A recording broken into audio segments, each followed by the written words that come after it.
Ladies and gentlemen, this is Michael Allwhite, the voice of the Waskom Wildcats. Along here aside with Julie Allwhite at Legion Fields, at the Waskom Legion Fields rivalry game tonight. So we're in Legion Fields, Texas. We are on 96.9 FM. 1450 AM. And EastTexasToday.com. You can pick us up on KMHT. And we're on our Waskom Football Live. We're not sure how long that'll survive. We're on a hot spot. And speaking of a hot spot, that's where we're at tonight. You're going to be able to get a little bit of crowd noise because we're at about crowd level in their box here on the visitor side.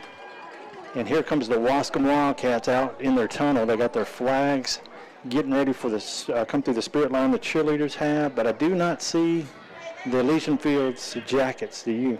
Haven't seen them yet. I see some kids on the field, so they're going to have some kids running out with them tonight. They had their senior night, so they had a lot of seniors and their parents that they honored tonight, too. So, and I think now the Legion Fields jackets are making their way behind their tunnel, getting ready also to come out.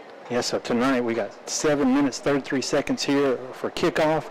And what this means for the Waskom Wildcats is they already have got their playoff position. Now they're looking at just solidifying district champ tonight. So if they win tonight, they will be the district champs, Julie.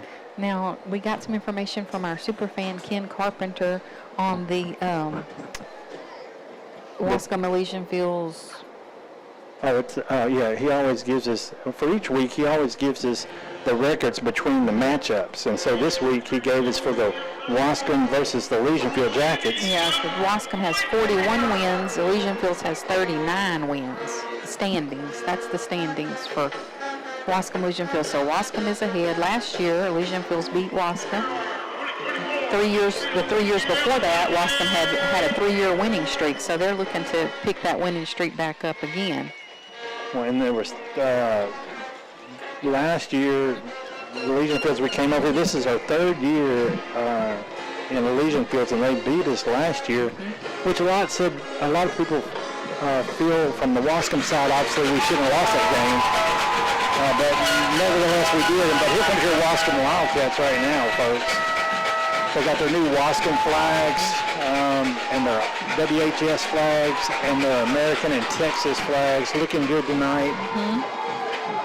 The officials are in the middle of the field. They're getting ready. They're ready to get this game going. We still got 6 minutes, so we're going to go ahead and go with jerseys with Julie. Well, Legion Fields is in black uniforms tonight. I guess this may be a blackout game for them. It's black with orange on the sides, white letters with orange outlines. Waskom's in their all white uniforms with the maroon stripes, maroon numbers, and their silver helmets with metallic maroon W. We have some things to talk about here in the 2A district play with Region 3. Region 3 is probably one of the hottest districts, but right now we're going to honor America and go out to the field for the national anthem. You should be able to join us on that here, and we got 5 minutes to kick off. So let's take this time to honor America.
National anthem. Everybody's fired up for some Friday night lights.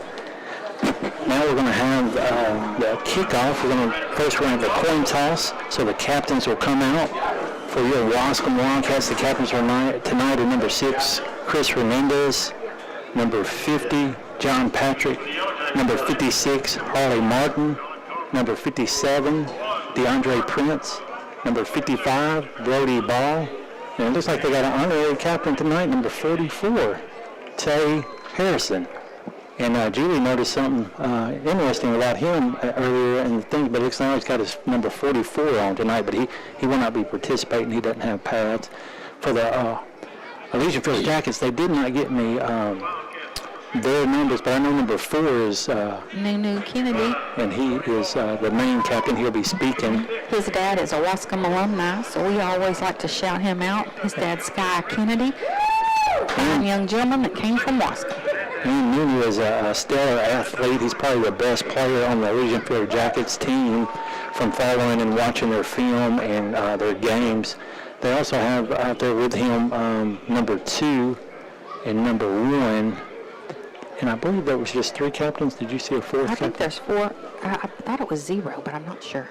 Yeah, maybe it's number 0. So we don't have a roster. They didn't provide us with a roster, so we won't be able to call the Elysian Fields team. We may try to bring them up on Max Preps. I know a few of them, but we know number 4 is Nunu, and the quarterback is Parker. So we will know those.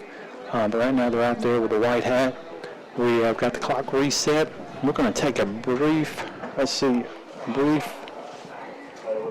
and we'll come back with a kickoff in the First half kickoff tonight will be brought to you by Holloway Carpet, serving East Texas with all your flooring needs since 1971.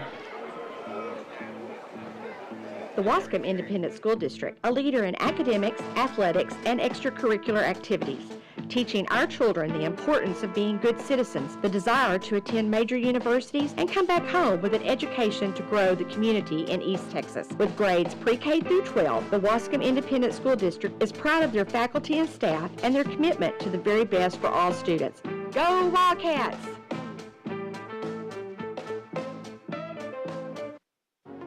Five Star Builders, the leader in barn construction and barn dominium construction, garage, storage buildings, all for you the way you want them. We have the experience, we have the knowledge, and we have the qualified men to do the job right for you. Check it out. Call 903-407-7627 to get a qualified representative to come speak to you. That's 407-7627. Go Wildcats! All right, here we are back live at Elysian Fields, Texas for this rivalry matchup. They call it what's the rivalry called? Farm Road 9, the rivalry on 9. The Farm Road rivalry on 9. Waskom Wildcats come in undefeated in district, folks, knocking off the Beckville Bearcats that have not lost a district game up until this year for the last 4 years, and that was by your Waskom Wildcats. Then they handed Big Sandy a big defeat last week. Big Sandy is one of the top members of this district, and Wildcats dismantled them. Well, one thing will be different about this game tonight. Right off the bat, Waskom was going to be on offense first. Waskom's offense didn't take the field last week until they'd already scored 21 points. Yes, that is correct, and it was a great game by the Waskom Wildcats. Really shook up the Big Sandy Wildcats, but tonight we're looking to keep it rolling. The Wildcats have improved each week on defense since we've been out of the Halton game. The Halton game, they had improved their defense, and then they really showed it against a great team in the Beckville Bearcats, and then they shut out Big Sandy up until the end of the first half, and then they put on just a score right at the end of the second half that just really was allowed by having the JV giving them some opportunity. But number 4 has the ball, and he's going to be caught by number 4. So Nunu Kennedy gets Kelton Williams on the kickoff. So he probably picked up just 1 yard. Wildcats will take over first and 10 at the 32-yard line. 4 against 4. Yeah, 4 against 1. And it'll be interesting to see the speed. Nunu Kennedy is fast. Wildcats have a lot of fast players. It'll be interesting to see how he matches up against the Wildcats. Elysian Fields has some other up-and-coming players. I know they have some other speedsters, but they're down in the freshman and sophomore range, I believe. And there'll be maybe a few I don't know about, but that's the ones I've been seeing. Chris Hernandez under center there in the flex ball. Motion right, Kelton Williams, and going to give it to Nate Espy, and he's up the middle, folks, and he's going to get brought down into Elysian Fields territory, but not before he picks up a big first down. That's 25-yard pickup by Nate Espy on the first play. 11 minutes, 49 seconds. The Wildcats are on the move. Under center, Chris Hernandez, and they're going to pause as the white hat winds the clock. So first and 10, 11 minutes, 40 seconds. Clock is moving. Chris Hernandez under center. Motion right, Kelton Williams. They're going to give it to Nate Espy. He's going to come off tackle on the right, and he breaks a tackle. And then miss a tackle. He picks up 8 yards. 8 yards by Nate Espy. We're in the press box with the coaches. I was just noticing on the scoreboard, they got either their numbers are out or they're not putting up the downs. Yes, keep up with some of them. To keep up with that, but we're second down and 2. Yeah, second down and 2. Wildcats in jacket territory. On the jacket, 33-yard and under center, still a flexible motion left. Joe Irvin, and they're going to give a counter to Kelton Williams. And Elysian Fields is all over that counter. They kind of blew that up. Yeah, so number 0's in there, 22, 27, all in on the tackle for the Jackets. So the Jackets were able to stop the Wildcats here. The Wildcats have made positive yards here until the So it's going third to be time. third down and about 7. At the Elysian Fields 39-yard line. They're going to take a pause. Chris Hernandez is looking for the play call. Now they're checking their play cards. Folks, they've been in the flex bone, but now they've moved in a tight end on the right side. Still in the flex bone, but took a receiver out off the right side, and they're going to give it to Nate. No, it's an option to number 4. It's at the 40. Oh, and they blow it. They only blow it whistle. So they thought somebody else had the ball. The refs thought the wrong person had the ball. Thought he was down. Our runner was running with the ball. Yeah, wide open. Bad mistake there by the refs. So we should have got the officials on an option team opportunity, because this sideline judge on the outside, he does not know what it looks like. Or it may have been the back judge. So now we'll replay that down. We're at the 39-yard line. Third down, 10 minutes, 15 seconds. No score right now. The Wildcats just taking the opening kickoff into Elysian Fields territory. 2 receivers left, 1 right in this flex bone setup. Chris Hernandez under center. Nate Espy is the B-back. Number 22 in the slot. On the left side is Kelton Williams, number 4. Joe Evans is in the receiver slot on the left side. Under center, gives the snap, gives it to Nate, pulls it out, and Chris keeps it off the option, and he's got the first down and a block. He's at the 10. He's at the 5. Touchdown, Chris Hernandez! 9 minutes, 47 seconds. Chris Hernandez was in there in the first quarter for the first score. So Chris Hernandez scores on a quarterback option. We just got blown dead by the officials on that play. They ran the same play, and then Elysian Fields covered that option man, number 4, Kelton Williams, and he kept it. Perfect read by Chris Hernandez. He's in for the score, folks, on a 39-yard touchdown run. Now the Wildcats are setting up in a special formation, but now I think they're going to go back to regular and just do a regular extra point kick. But it looks like they're throwing out some special plays here on special teams, getting ready here for postseason, hopefully for your Waskom Wildcats. Not hopefully, folks, they're in the postseason, but we want to go in as number 1. Chris Hernandez set to kick the extra point. Jackson Hicks is the holder. Ball's down, kick is up through the uprights. 7-0, folks. 9 minutes, 47 seconds. Your Waskom Wildcats go up 7-0.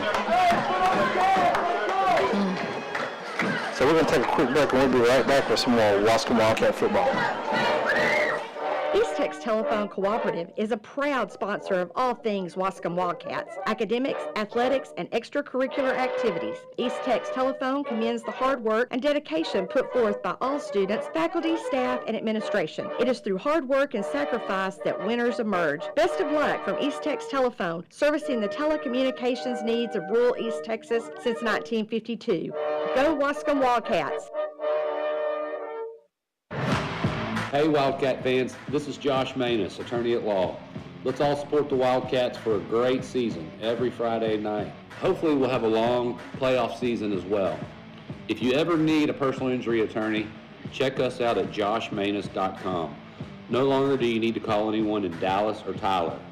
Since January 1 of this year, we've had over $10 million in verdicts and settlements. Check out our website at joshmanus.com. All right, back here at Elysian Fields, Texas, folks, your Waskom Wildcats, she scored on their first possession. That touchdown was brought to you by Marshall Hometown Tire, our family keeping your family rolling since 1970. Chris Hernandez set the kickoff. Newman Kennedy's on the left side. They let him kick it to the right side to number 20. He gets it at the 10. He's at the 15. He's coming down the Elysian Field side at the 25 before he's upended by, let's see who made that tackle. Number 3, Julius Wash for you folks.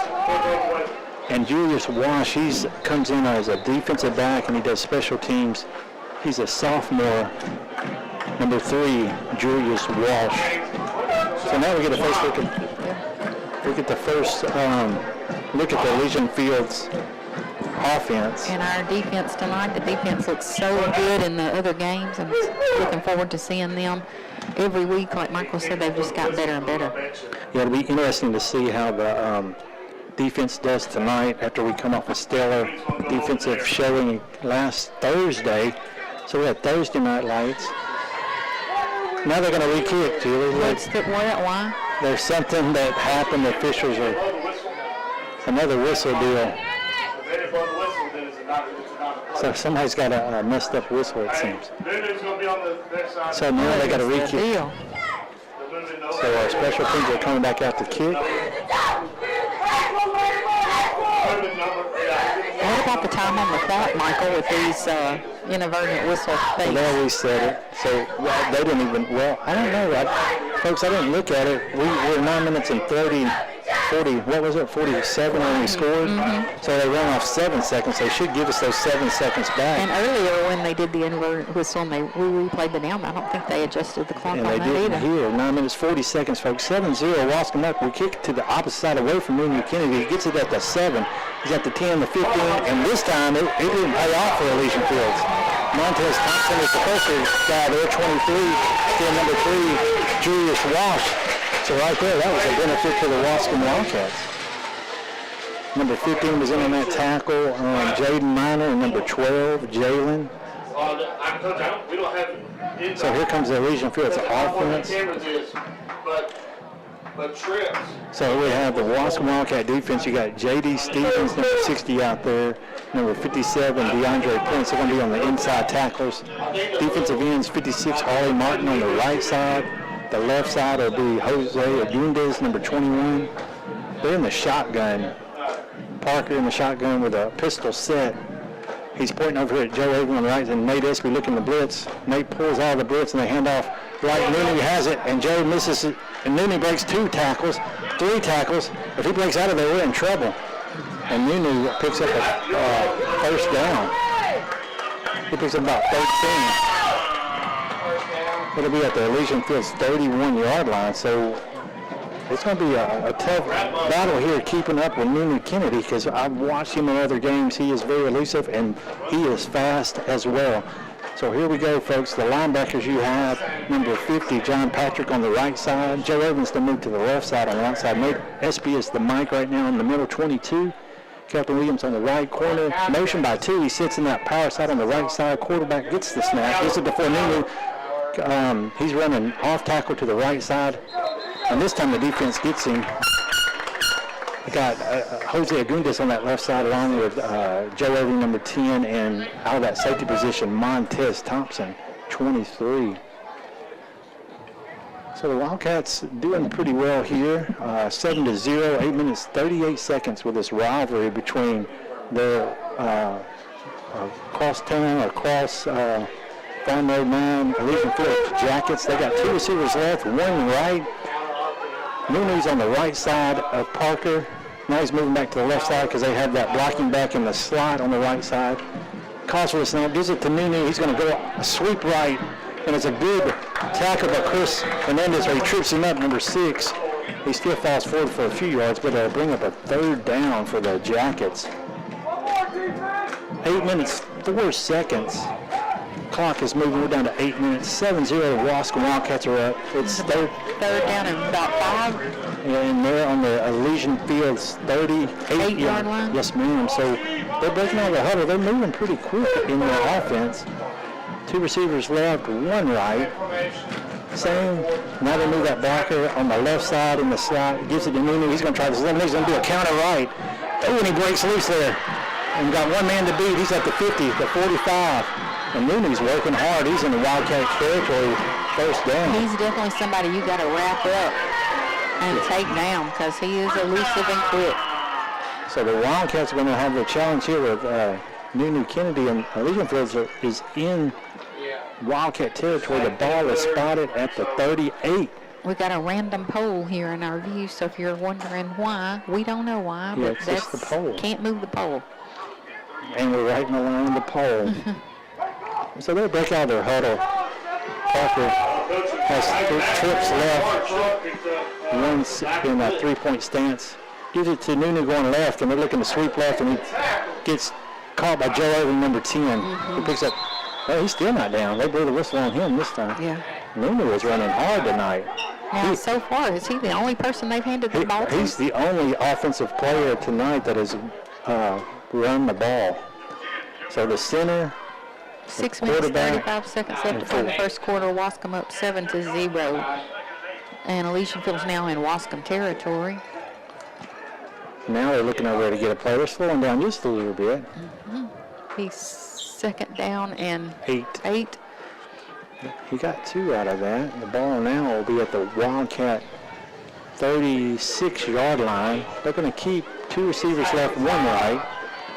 Now they're going to move Nunu right. Nunu in the slot. He's coming under for a pass, and he overthrew it. And now they're going to give him the play. He wasn't even looking at him.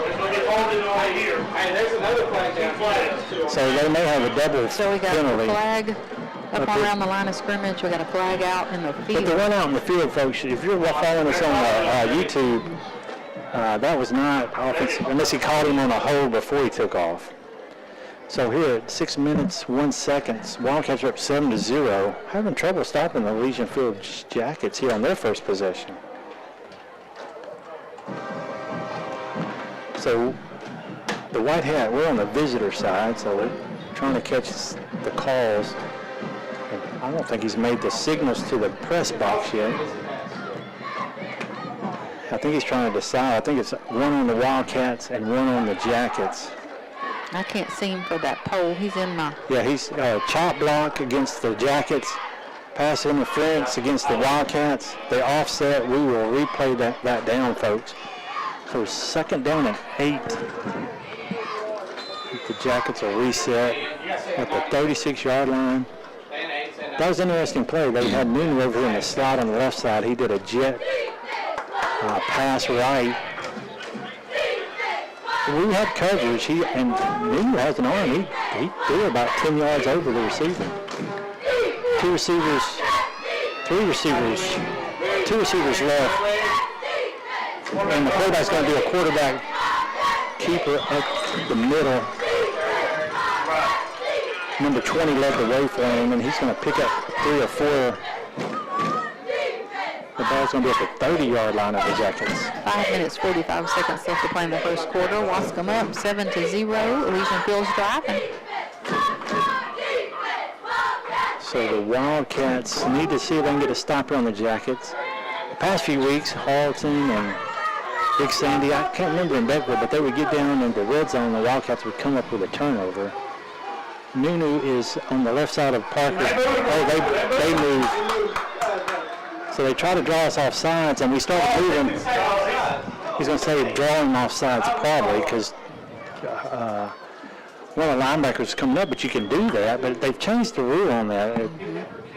Where if you do too much, they'll call it on the defense. And now the White Hat's looking at the line judge on our side, and they're going to call it against us. No, there was no way it was at 70. And Coach Lawson is trying to plead his I case. thought 70, he even knew it was him. Yeah, he knew it was him. So Because he was upset at himself. So this guy on our side, he's not. So this guy on our side, he's not going to be making any calls for the Wildcats, and he's going to be making some wrong calls, folks. So the Wildcats had to dig in here and stop the Jackets on their own, not look for any support. I believe that was a missed call there, as we had 2 inverted whistles calling the Wildcats on their possession. Now we have Parker out of the huddle. He's got Nunu on his left side, 2 receivers left, got a slot right, and we're going to give Nunu, and he's just going to go up the middle. And the Wildcats stopping. And on that penalty, they're giving them the first down. So the second down and 9. So the Wildcats had more trouble on the edges than they have coming up the middle, stopping them. From my vantage point, I can't see the sideline now. 4 minutes, 45 seconds. Wildcats still have the lead 7-0. The ball is on the Jacket 24-yard line. They're in the huddle. The Jackets are in the huddle. They break the huddle with 2 receivers. When they do a screen left, they faked right on that run with Nunu. Pretty good pass play on a quick screen to 20. It's going to bring up a short third down opportunity for the Jackets. So the Jackets are in the red zone. Red zone coverage tonight brought to you by Jim Ammerman Law Firm. If you need a personal injury attorney, call Jim Ammerman, 903-200-8888. Our clients become family. So now they'll take the 2 receivers to the right. Nunu's on the left side. They got that slot on the right side, trying to draw the Cats. Then the quarterback, I think, is kind of blown. He's going to just take it up the middle, try to get the first. So I believe he's going to be right at the first down marker, so they'll probably, they're going to call it 4th down. 4th and 1 for the Jackets. What's the score? 3 minutes, 38 seconds left to play in the game. Waskom 7, Legionville 0. 4th and 1 at the what yard line, Michael? They're at the 16-yard line. So this is 2 receivers right, 1 left. He's up under center. And they move that time. But the back judge had to call it. Now they're looking to maybe call it on the Wildcats. So we have the, we're not down on the field. You got pretty good video on it.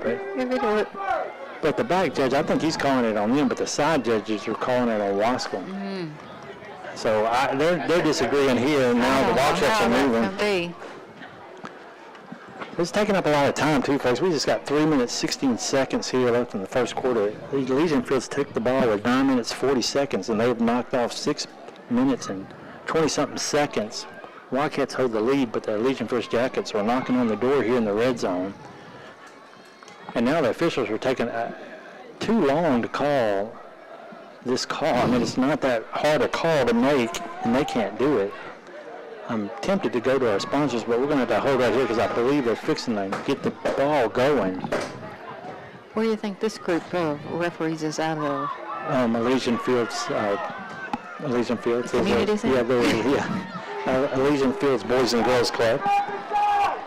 And now they're going to, we are going to take a quick break, folks. We'll be right back with some more Waskom Wildcat football.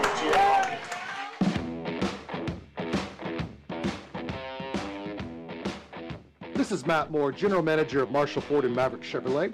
At both our Ford and Chevrolet stores, we take pride in supporting athletics in our local communities. In our experience, athletic programs teach kids valuable lessons like teamwork, perseverance, and character. So from all of us at Marshall Ford and Maverick Chevrolet, go Wildcat. All right, we're back here. Elysian Fields, Texas. And who'd they call it on, Julie? Back to up 5, so it brings up 4th and 6. That's, like I said, folks. That took them a long time. Yeah, because they were not agreeing on that. So here comes the Jackets, 2 receivers left and 1 right. Parker's going to call for the ball. He gets the snap.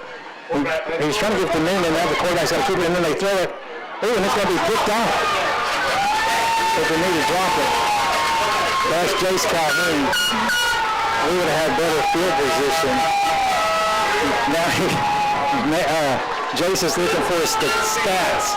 He wants those interceptions, those INTs. Well, you mentioned earlier that Wascom's had a lot of success with turnovers in the red zone. Yeah, we have. And so he's trying to keep up our record. It just happened again. And he's given the opportunity for one of these Waskom Wildcats to make a longer run. So Wascom will have the ball on their own, 5-yard line? That's what it looks like. 3 minutes, 9 seconds. Wildcats are up 7-0. This is a scary place to be, though. You want to get out of there. Well, you know what you do right here. What do? You run. You give it to number 21 or 22. Under center, Chris Hernandez, they motion left. And they're going to jam him up, but he gets a spin. That's Jose Agundes, and he makes something out of nothing. I think he picks up 3. Well, there's 3 minutes left in the first quarter. Wildcats up 7-0. Excellent job by Jose Agundes there. Wildcats are pausing, looking to the coach. I can't tell right now. We're going to look and see if Joe's in that slot on the right or if he's moved out into the receiver slot position a little further away. But no, he's in tight. So we are in the flex bone. Motion left Joe Irvin, and they're going to give it to the fullback, and they're shutting it down. I forgot I could make my screen Yeah, big Julie's there. telling me stuff here in sign language, and you might as well just say it because I can't read that stuff. I had my little computer screen too little. I forgot. Now we're 3rd down and 7, 6 or 7. Yeah, this is a tough spot, boy. We need to get out of here. 2 minutes left to play in the first quarter. Wascom up 7-0.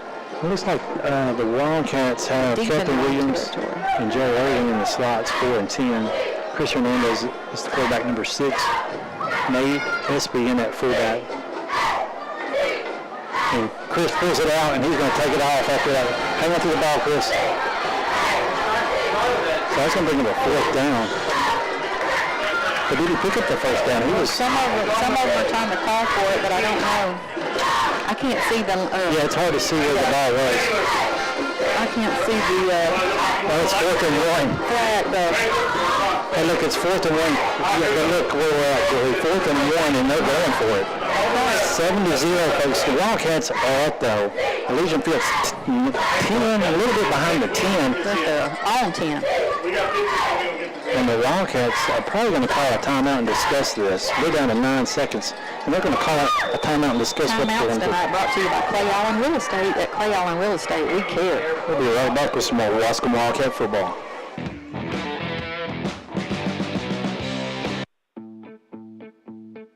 The Waskom Independent School District, a leader in academics, athletics, and extracurricular activities, teaching our children the importance of being good citizens, the desire to attend major universities, and come back home with an education to grow the community in East Texas. With grades pre-K through 12, the Waskom Independent School District is proud of their faculty and staff and their commitment to the very best for all students. Go Wildcats!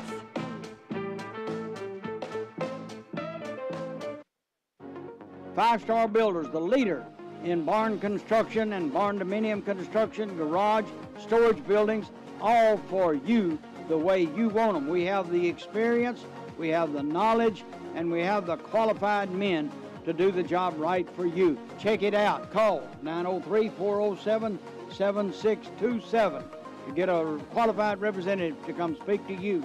That's 407-7627. Go Wildcats!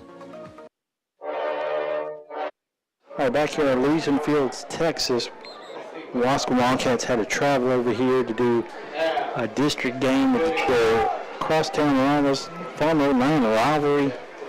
Wildcats come in undefeated There's a minute left in the ball game. Wildcats are up 7-0 in district. and a 4th down play. And they're going for it, folks. So this is what you want to see. And they give it to Nate Espy, and he breaks it, folks. He's at the 25, 40. And he's going to get run down by Nunu. He's going to fight with Nunu at the 50 and get to that 47-yard line. Nate Espy on a great 4th and 1 at the 10-yard line of the Elysian Fields Jackets. 10-yard line. They're on 10-yard line. That's our 10-yard line, right? Yeah. Now we're in Jacket territory. Way to correct me, Julie. It's just so exciting that they got that. I'm just excited that Coach Lawson went for a 4th and 1 at the Elysian Fields 10. Chris keeps it off that option, and he's all on the 40, the 35, the 30, the 20. This is Chris's day.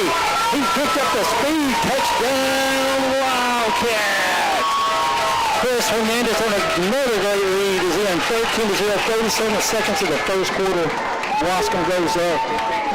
We're going to go for the extra point here, so 37 seconds. They have to honor those slots, but they're forgetting about Chris Hernandez. Chris has had some few big games, but give the shout out to the coaching staff there at 4th and 1, and Nate Espy taking a 4th and 1, and he went 43.5 yards. That touchdown tonight is brought to you by Marshall Hometown Tire, our team that keeping your family rolling since 1970. Now Chris Hernandez, after that big touchdown run, is setting up to kick the extra point. Jackson Hicks is the holder. Legion Fields just jumped over and got back. Wildcats did not move. Ball's down, kick is up. And a great job by the Waskom Wildcats. We're going to take a quick break and we'll be right back. East Texas Telephone Cooperative is a proud sponsor of all things Waskom Wildcats, academics, athletics, and extracurricular activities. East Texas Telephone commends the hard work and dedication put forth by all students, faculty, staff, and administration. It is through hard work and sacrifice that winners emerge. Best of luck from East Texas Telephone, servicing the telecommunications needs of rural East Texas since 1952. Go Waskom Wildcats! All right, back here at Legion Fields, Texas, folks. Waskom Wildcats, they had a difficult time slowing down the Jackets there on their first possession, but they did. Jackets got down the red zone, 4th and 1 for the Jackets. They move on a false start, 4th and 6, and the Wildcats intercepted it. Jace Calhoun, number 5, and we would have had the ball like at the 15 or wherever it was at, but Jace intercepted it at the 5. But, you know, that's good because you want to secure that ball if it got loose. Who's to say they didn't pick it up and run it in? No, I liked it. It was just an interesting opportunity. You know, you see in other levels, college and pros, you know, they probably would have knocked it down and took the yardage. But here it was exciting to see what the Wildcats having the confidence to do what they did. Jace, he had confidence in his offense, and he wanted to make sure he secured the ball. And then the Wildcats came in and got stumped there a few plays and got to a 4th and 1, as Julie said, at the Legion Fields 10. Chris has scored all those points, every point, from the touchdowns to the extra point. Now he's kicking it back over to the left side, 10-yard line there. Jackets will be at the 20, and he's going to get to the 26, and he's going to be brought down at the 27. By 23, Montez Thompson. Yeah, that's right, Julie. Chris, the quarterback, has scored all the scores because he is the kicker and the quarterback. Nate Espy doing a great 4th down and 1 run, getting us out of the hole, getting into Jacket territory. It was just a great series by the Wildcats, both defensively and offensively. So 32 seconds left in the first quarter. Wildcats up 14-0. Legion Fields has the ball. 1st and 10. The ball looks to be around the 26 of the Jackets. Parker's going to pass. He's looking left all the way. He's got a man outside, and he gets a good pass to number 12. And it's going to pick up a 1st down for the Jackets. So another bad-looking pass play from Parker to 12. I believe Parker, is he number 1? I believe he's number 1, the quarterback for the Legion Fields Jackets. They're going to be the left hash on the Wildcat side. They're going to Legion Fields has the ball on their own 38-yard line. 15 seconds. Yeah, the clock's moving now, folks. 14-0. Your Waskom Wildcats are up. 2 receivers left, 1 right. Nunu's on the left side. They're going to give it to Nunu. He's going to sweep out on a sweep. And right there is, he breaks attack 2 tackles, and there's a penalty, and they're doing a face mask. That Nunu. Yeah, because I thought they had him, and he was still going. Yeah, it's interesting to see how he's slinging them off of him because that first guy was there. Flag, I'm not sure what that flag is. Maybe it's holding. What it is. So we're at the end of the quarter. Wildcats are at 14-0. But you can see how the Jackets got down last week with the War City Rebels. Face mask. And they had a big scoring week last week. I think it was 49-41. Jackets were down a few touchdowns and come back and win that game last week. No, they're not out of it. So, those face masks are the worst penalties. Bad penalty to get. That's a lot of. That looked like a 20-yard to walk off with. Well, he already got quite a bit of yards. I'm talking about where he was at. Yeah, so. No, I'm just saying that it seems like the officials are extending those walks. No. Yeah. So we're in a timeout. Timeouts are brought to you by Clay Allen Real Estate. At Clay Allen Real Estate, we care. Bringing you all the action tonight on KMHT 96.9 FM, 1450 AM, and EastTexasToday.com. And that is the end of the first quarter. And the field, we're going to flip ends of the field here, get ready to start the second quarter. And we're streaming on our YouTube Waskom Football Live. Wildcats are already on the field in position here. And this is a better view for us on this side. On this side without that pole.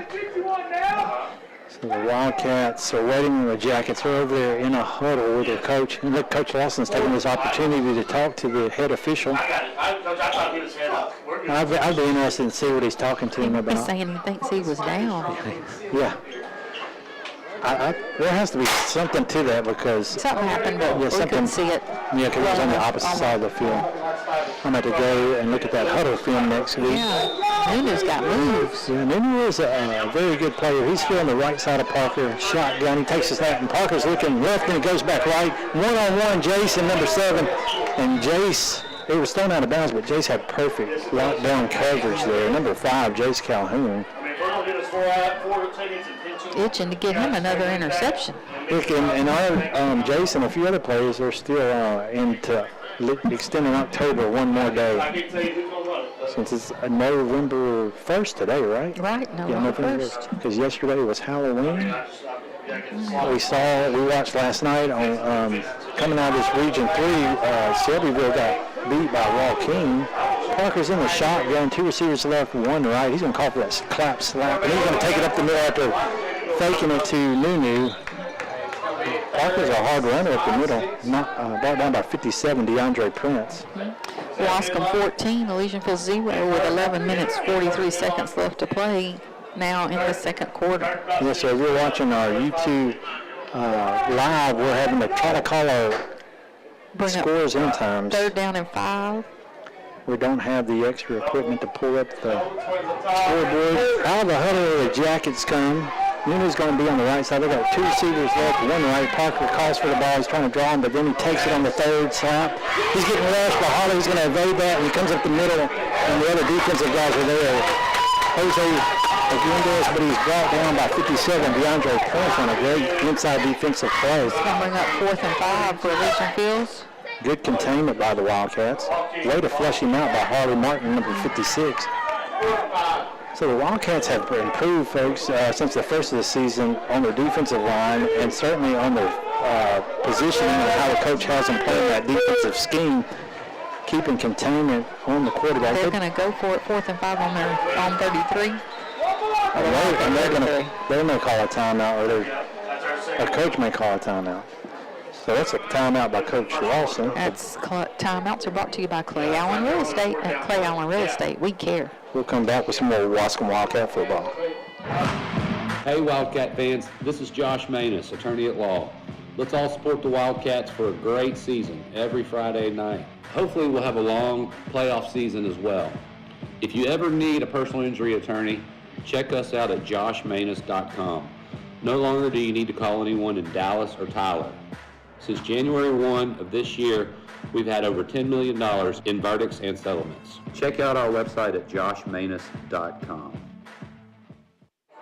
All right, we're back here live. Elysian Fields, Texas, this rivalry game. Waskom's up 14-0, and they're breaking out of their huddle. The Wildcats called that timeout because, folks, it's a 4th down for the Jackets in, this time it is Wildcat territory. The Wildcats went for it in Jacket territory, deep into Jacket territory. 10 minutes, 38 seconds. Both teams back on the field, ready to go. Whistle's blown, Parker's set. 2 receivers left, 1 right. He calls for the snap and he gives it to Nino. That's a flea flicker. Julie loves that play. He drops the flea flicker. Get there, DJ, or JD.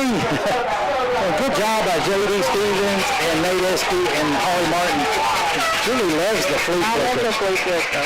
They just didn't, the Jackets just didn't perform it very well. Didn't execute it was the way they would want it to, I know, but yes, I love the flea flicker, my favorite play. The ball will go over on downs. And the Wildcats love that even better, but it did bobble in the hands of number 1. Our stream is still up right now on YouTube. This is the first time we've ever been able to stream from Elysian Field. We never can get a signal, but Verizon hotspot today is working for us. Yeah, so so we're someone told us that they got some new towers over here. Because our AT&T is not. We're on the Wi-Fi on our AT&T phone, dialing into KMHT with Sports Speed of East Texas to bring you all the Wildcat action. Now here comes Chris Hernandez, under center, then a tight flexible formation, motion left, and he's going to give it to the fullback up the middle. And he's going to pick up 5 or 4 on that run. Let's go green follow. That's Jose Agundez, 21. So the Wildcats, if you've been following them, they have They only give them about 3 yards. He's going to bring up about 2nd down and 7. they have 2 strong fullbacks, 21 and 22. They'll rotate them as they have many slots. Right now it's Joe Irving and Captain Williams. Motion right, Captain Williams. We need to get him in this game. Chris is going to do a counter quarterback keeper left.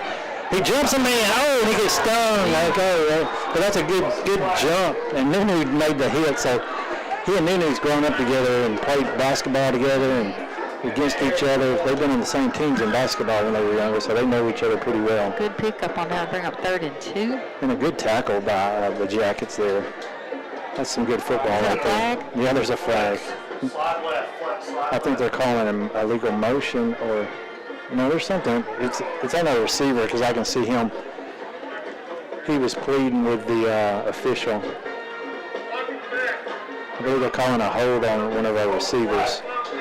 So they'll mark us back there and take a 3rd down and 5. Now it'll be a 3rd down and 15. Where are the Wildcats? Will they be planning on 2 plays right here? They won't. That messed us up. Yeah, but I think it's a 2 3rd and down 2. territory for the Waskom Wildcats. 2nd. And Coach Austin is on the sideline guy. He is eating that guy's lunch. But that guy looks like he's eating a lot of lunch and he's not worried about it. So they're breaking out of the huddle. 3rd down and 15 or 16. Nate Espy in there as the 9 fullback minutes, now. 52 seconds left to play. The score, Waskom 14, Legionville 0. Let's see what the Wildcats do here. Under center motion, they're going to do a jet run led by Nate Espy and Captain Williams, and Joe Irvin's going to get close to the down. Now they're going to call another flag. Look, this guy over here, I think he's just calling it because they're in his ear. That was good. That was good blocking, but I believe this guy has. I don't know what this is going to be. He's going to call it differently than we saw it. I was kind of wondering where the ball was spotted. It looks like we're still 2 yards short, right? Let's see how they line up in it.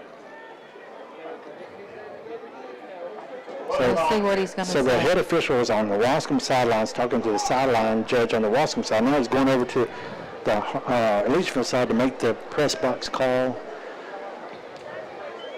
Personal foul against the Jackets. No. Yeah, look at that. Did he hit him out of bounds? I don't know. That was a tough call. I'm not sure I've seen that, but we certainly will take it. Thank you, sir. And it's like Coach Lawson can slack off a little bit. He got in the call. Don't want to get this guy. Now we're in the pole territory. Yeah, we're in pole territory. And On Legionville side, Waskom's in Legionville's territory. we're going to have 2 receivers right. 9 minutes, 46 seconds. 42-yard line. 14-0, the Wildcats are up, folks. 14-0. We'll Yep. get some other scores for you in just a few minutes, folks.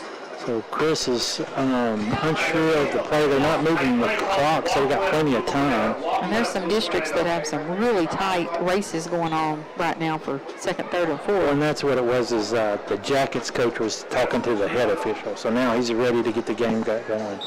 And so Chris has 2 receivers right. Joe is going to come over on the left side slot, and we have actually trips right. Gives it to Nate Espy, and he keeps it from Nate, and that time they got us number 2. Good read by number 2. Flex. But that was a 1st and 10, so he'll lose 3 yards. Lose a little bit on that. All right, we're going to go slide right. Green jet. Slide right. Bring up a 2nd down. 9 minutes, 30 seconds left to play till halftime. Waskom still up 14-0. Waskom in Legionville's territory right now. So the Wildcats Ball on the 43-yard line. will rotate the receiver over, Slide right. Green jet kid. and they're going to go back into the flex bone tight formation. Play calls out there, looking at their play cards. Now they'll line up. Hurry up, 5 seconds. 9 minutes, Wildcats are up here in the second quarter, 14-0. That's bullcrap. So it's players running out of time on the clock. So they had it at 25, and then they come back and they move the clock down when we were running.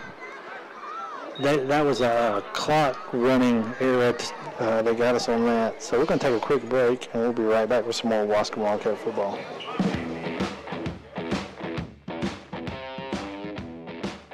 This is Matt Moore, General Manager of Marshall Ford and Maverick Chevrolet. At both our Ford and Chevrolet stores, we take pride in supporting athletics in our local communities. In our experience, athletic programs teach kids valuable lessons like teamwork, perseverance, and character. So from all of us at Marshall Ford and Maverick Chevrolet, go Wildcat.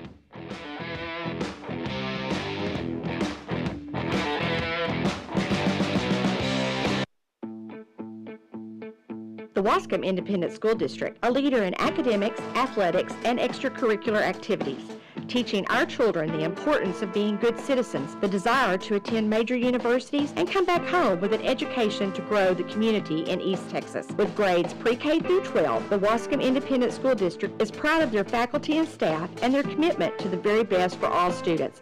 Go Wildcats! All right, back here live, Elysian Fields, Texas. Waskom has the lead. They're coming out of timeout, second down and 11. The ball's in Jacket territory at the Jacket 43-yard line. There goes the whistle. Chris Mendez under center. Two receivers on the outside. With a motion left, we're going to give it to Nate Espy, and he's going to avoid a tackle at the legs, and he's out past the block. One man to beat. He don't need to leave his feet there, but number 7 gets him out of bounds. First down, Waskom Wildcat. Wildcats in the red zone now. Ammerman Law Firm brings you red zone coverage. If you need a personal injury attorney, call Jim Ammerman, 903-200-8888. Our clients become analysts. Whoever you watch, Nate is very good at evading those ankle tackles. You see how he runs out there, and those guys are coming in at his ankles. 8 minutes, 33 seconds. Waskom up 14-0 and in the red zone. Flexbone, Chris Hernandez gets the snap and gives it to Nate up the middle. Oh, he was trying to pull it, and we had the TD. Look at Catherine was wide open. Just a mess on the mesh there. Yeah, but good job covering the ball up. Waskom keeps the ball. Yeah, I wanted to see Ford get out there on the outside. So to bring up second down. Kelton Williams. 8 minutes. Clock is moving here. The second quarter is about to come to the half here in Elysian Fields, Texas.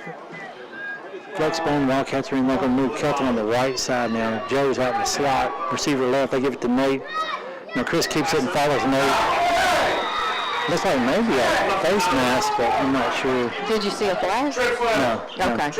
It just looked close because number 2 is a very good-sized lineman for the Jackets and Chris's. Again, wish we had it named, but we don't have a roster.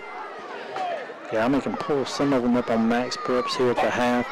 Now we're at the 20, third down and 10. Okay. We need to get the ball into Captain Williams' hands. See, now he's over in the slot on the right side. Motion left, Joe, and they blew that up. They blew it up. Chris is kind of getting shook up in there, not getting good decisions on that option. Something's going on there.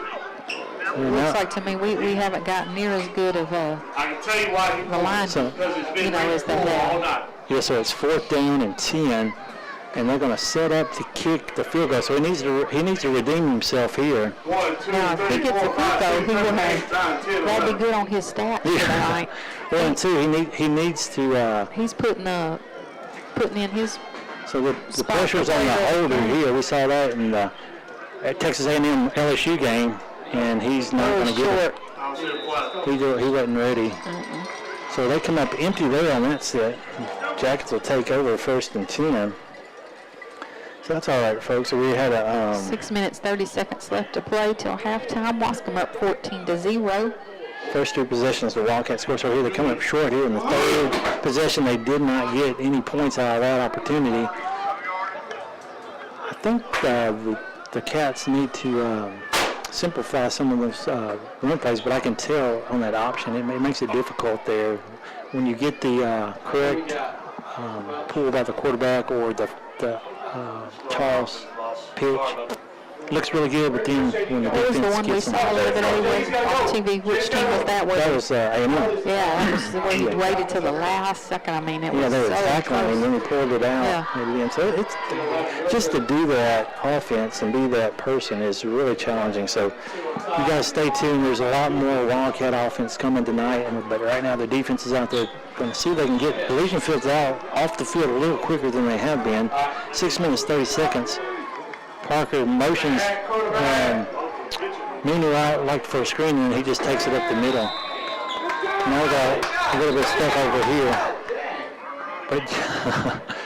But that's not going to bother a few of those guys. 6 minutes, 16 seconds, 14-0. Jackets pick up a good 8 yards by a run by number 1. Where's that ball on the field, Michael? 28-yard line? It's actually on the Jackets wing, and that would be the 28-yard line, Julie, just like you said. Okay. So they break the huddle. They're going to take 2 receivers over there on the left, one on here in the slot, running back position. Oh, we're doing a blitz, and they do this on a quick slant, and we miss the tackle. Now we got to try to see him run down 20, and Joe Owens going to be able to run him down, and he throws him out around the 40. Jackets will move into Wildcat territory. So we blitzed, and the quarterback did a good job of getting the pass out. And then we missed the tackle. So a good run by number 20 for the Jackets. 5.5 minutes left in the second quarter. Wildcats up 14-0. Jackets move into Waskom Wildcat territory on the 40. Ball on the 40-yard line, 1st and 10. So the Jackets break out of the huddle. They're going to take number 10 is going to go out wide left. Number 4, Nunu Kennedy, wide right. We have a slot back on the right side. Number 7, Parker calls for the snap, and he's going to follow a quarterback power right. I think we got a flag on the play. Nate with Espy comes in line for judge this on our tackle. side. Good tackle there by number 22. He threw a flag over here. That generally is holding. I don't know why they have to, they have to walk Go out together. there to tell him why Yeah. can't just motion him. Yeah, hey, that's holding, bud. And they still are trying to come up with the call. Look, and he turned back again. So 4 minutes, 57 seconds left in the half. Wildcats up 14-0. But the Jackets have the Wildcat football. is just taking us over here. And she's trying to talk him out of it. Now, are you sure you saw that? What did you see? Are you sure? They discussed that for a while. He said, yeah, Coach Lawson told me it was right. Here he goes. He's posting up. Sideline warning. But it should be a warning, so he's going to mark it off against the coach. So he didn't give him the warning, he gives him a penalty. Look, now coach is not going to like that. Yeah. So that's against the coaching staff, but he didn't give him a warning. Well, I didn't see him do nothing. That guy's just... My goodness. He is not fit for Friday Night Light officiating. Or maybe he is. So now the ball is at the 23 of the Wildcats. Under 5 minutes left in the second quarter. Waskom up 14-0. Parker stops for the snap. He's going to get to Nunu. Nunu's going to look up the middle. He's going to go back left. He's got his bunched. He missed the tackle there on there. Missed 2 tackles. Yeah, that tackling has got to pick up here. Nunu's got some slippery stuff on his Well, it's jersey interesting, tonight. too. He was plugged in here, and he waits for everybody to bring Yeah, up. he did. It was a good job. Gets out over there. But it wouldn't be as good if the tackling was better. But I've seen him do it against all the teams he's went up against. He's a very good player. Number 4, Nunu Kennedy. Now the ball is deep in the red zone at the 14. Ammerman Law Firm red zone coverage tonight. If you need a personal injury attorney, call Jim Ammerman. 903-200-8888. Our clients become family. Now Parker and Nunu are over with the coach. Now they get to the huddle. They break up quick. 2 receivers right, 1 left. Gets the ball, and he's going to be a quarterback keeper. And this time, that was Harley Martin, number 56. He got him down. Harley Martin. That's a good tackle by Harley Martin. He had to come off that defensive inside and get him, or the defensive outside. He's on the end. Reminded me a little bit of that. Who was the kid that used to play and wanted to do the snake? When Oh, that's Latham. yeah, Latham. Yeah. Yeah, and that was one. That was part of the good years when we were going to the playoffs. Yeah, he would get back there and get that quarterback, and then he'd do a little. 2 receivers right, 1 left. Mooney's on the right side of Parker. Oh, he fumbles, and he picks it up. He's got some time. Now he's got some guys in front of him. He's got plenty of time, and he's wide open. Oh, no, he wasn't. Good play by Nate Espy, number 22. He was open. He had outrun the DB with the zone coverage. A lot of time. He did have a lot of time. It almost looked like our Cats had. They're like, I'm not going to get there. Yeah, he's fixing to throw it. I'm not going to go. And he's not going to throw it. So good zone coverage there by 22 Nate Espy. That stops the clock with 3 minutes, 40 seconds left to play. Bring up third down. That's up 14-0. So this is good for the defense to see if we can keep them out of the end zone here. It's third down and 13. Ball on. Two more downs here to hold these Jackets. And now another timeout? Yeah, timeout by the Jackets. I'd say Clay Allen timeout. Clay Allen Real Estate. We care. We'll be right back with some more Waskom Wildcat football. Five Star Builders, the leader in barn construction and barn dominium construction, garage, storage buildings, all for you the way you want them. We have the experience, we have the knowledge, and we have the qualified men to do the job right for you. Check it out. Call 903-407-7627 to get a qualified representative to come speak to you. That's 407-7627. Go Wildcats! All right, back here at Legion Fields, Texas, the Waskom Wildcats are at 14-0 with 3 minutes 40 seconds left in the half. We are in a timeout. The Jackets are trying to come up with something here to get in the end zone. Here again in the red zone, the Wildcats have kept them out of the end zone tonight. They've had some opportunities to score, but the Wildcat defense have stepped up tonight so far. Third down and 13. The crowd is yelling for the defense. Here comes the Jackets. Two players, 2 receivers left, 1 right. Got it back on the left side of him. Parker got us off sides, or did we get back? Man, that's good. Good rush. So I'm not sure, but I think it was a good defensive play there by the Was there Wildcats. anybody over in that area where he threw it? We're going to let them communicate, but that rush was awesome by I think the the one judge defense. didn't want to call that.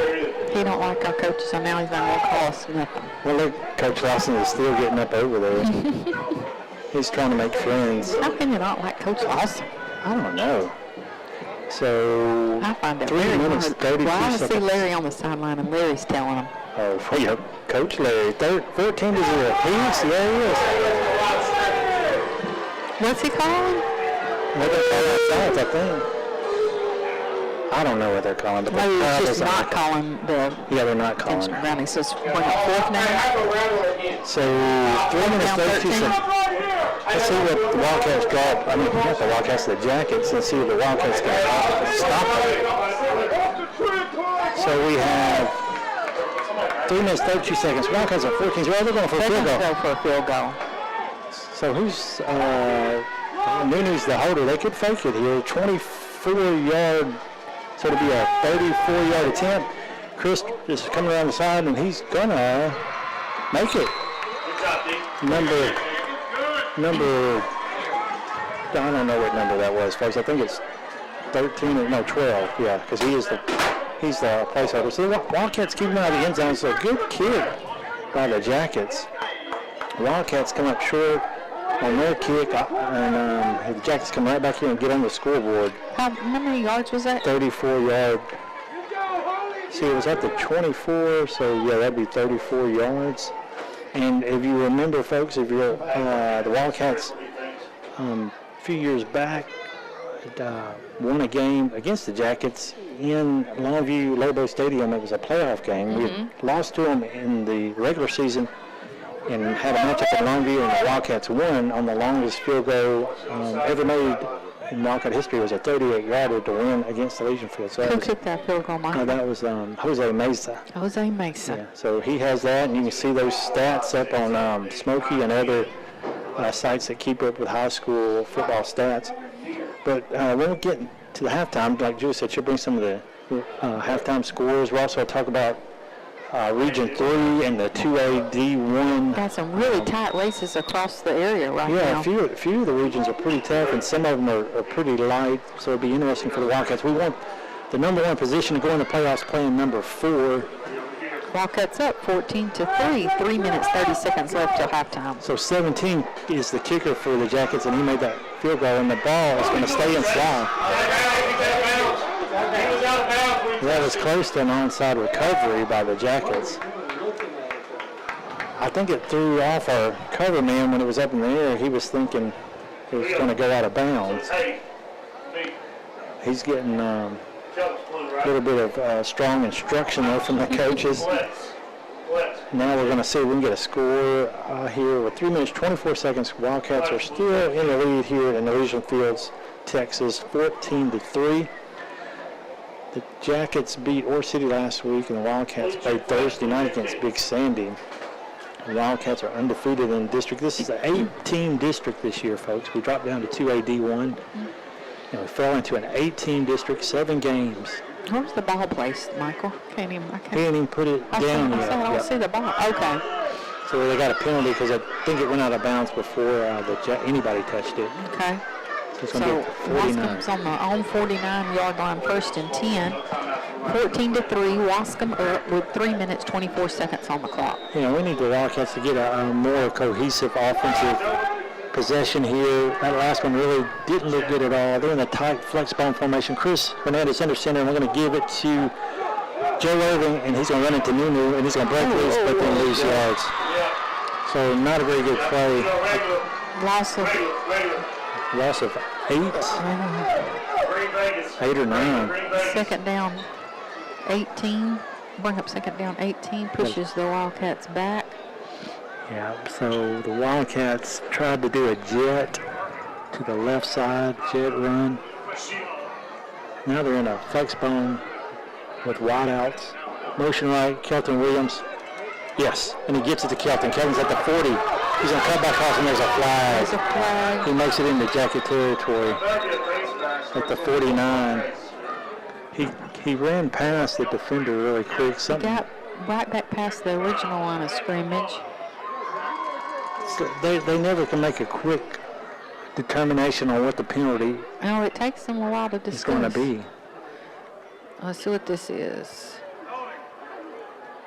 Holding. Offense holding. Yeah, so they get the receiver on the right side for holding. So that was a good So it just option. takes them back to where they were at. So it's like we're redoing the... Well, I think we lost another yard. See, we're at the Trips move. left. Trips left. Trips left. So I must have picked up 9 and lost 10. Okay. Trips left. 2 minutes, 44 seconds, 14-3. So this rivalry game, Green Vegas. you never know what's going to happen. No, you don't. I tell you, Elysian Fields has been able to slow Wascom down tonight. We've, had some really pretty high-scoring games so far. So the Wildcats have 2 receivers left, 1 right. Motion right, Kelton Williams. And they cover that motion guy, so Chris has to keep it. And he's going to get back almost to the line of scrimmage. So it's going to bring it to 3rd and 11. Trips left. Trips left. So that's a good pickup. Yes, sir. 12. Do this. Flex. So now- Flex. So we got 2 Trips minutes, left, flex. 26 seconds left to play. Wascom up 14-3. 3rd down and what, Michael? Trips left, flex. 13? 12. 12? Yeah, so down at 12. See, we're on 49 is where we originally were. And we got down to 2 minutes here in the half. Wildcats have 13 seconds on the play clock, trying to figure out what the play is for them. They're not totally sure. It's 8 seconds, 7 seconds, 5. We're good. We're under 2 minutes. He gets the snap off. He's going to pitch it. It's going to be a sweep left. And that is Nate Espy. No. Yeah, he got it. A horse collar. Yeah, horse collar. So a good run by 22 Nate Espy. He was 3 yards, 2 yards from the first down. 3. And he gets a horse collar tackle by the Jackets, and that's going to move him 15 yards. Be deep into Jacket territory. Blue auto. First and 10. Regular blue auto. Let's see. Yeah, blue So auto. they're talking about this. They're talking going to about it. discuss this. I don't know why they have so much discussion. 1 minute 46 seconds, 14-3. The Wildcats are up over the Jackets. Yeah, 1 minute 46 seconds left to play till halftime. Feel folks stick around. We'll have the halftime entertainment for you tonight, and we'll bring you some scores from around the league. So that will be a 15-yard penalty against the Jackets. And like I said earlier, when the Wildcats had a penalty of that nature, that really can turn the field around. That extra 15 yards is very, very beneficial to the one that gets it. Wildcats now are set offense. They must already have the play ready. They're going to line up. The backs are having a little discussion on what the play is. Flexbone, 2 receivers out wide. Chris under center. He gives it to Nate Espy. No, he pulls it, and he's going to keep it. And he's at the 10 to 5, and he's going to try to win. Is he in? See, they signal one signal. It's late. I can't see it. We can't pick up the corner of the field there on the screen. I'm not sure they're calling it in yet. With the one official signal touchdown. One signal touchdown. But they haven't. See, I can't even hear the announcers. What you need? Oh. So now Green auto Limo. right now I think they called a penalty. It's hard to keep up with.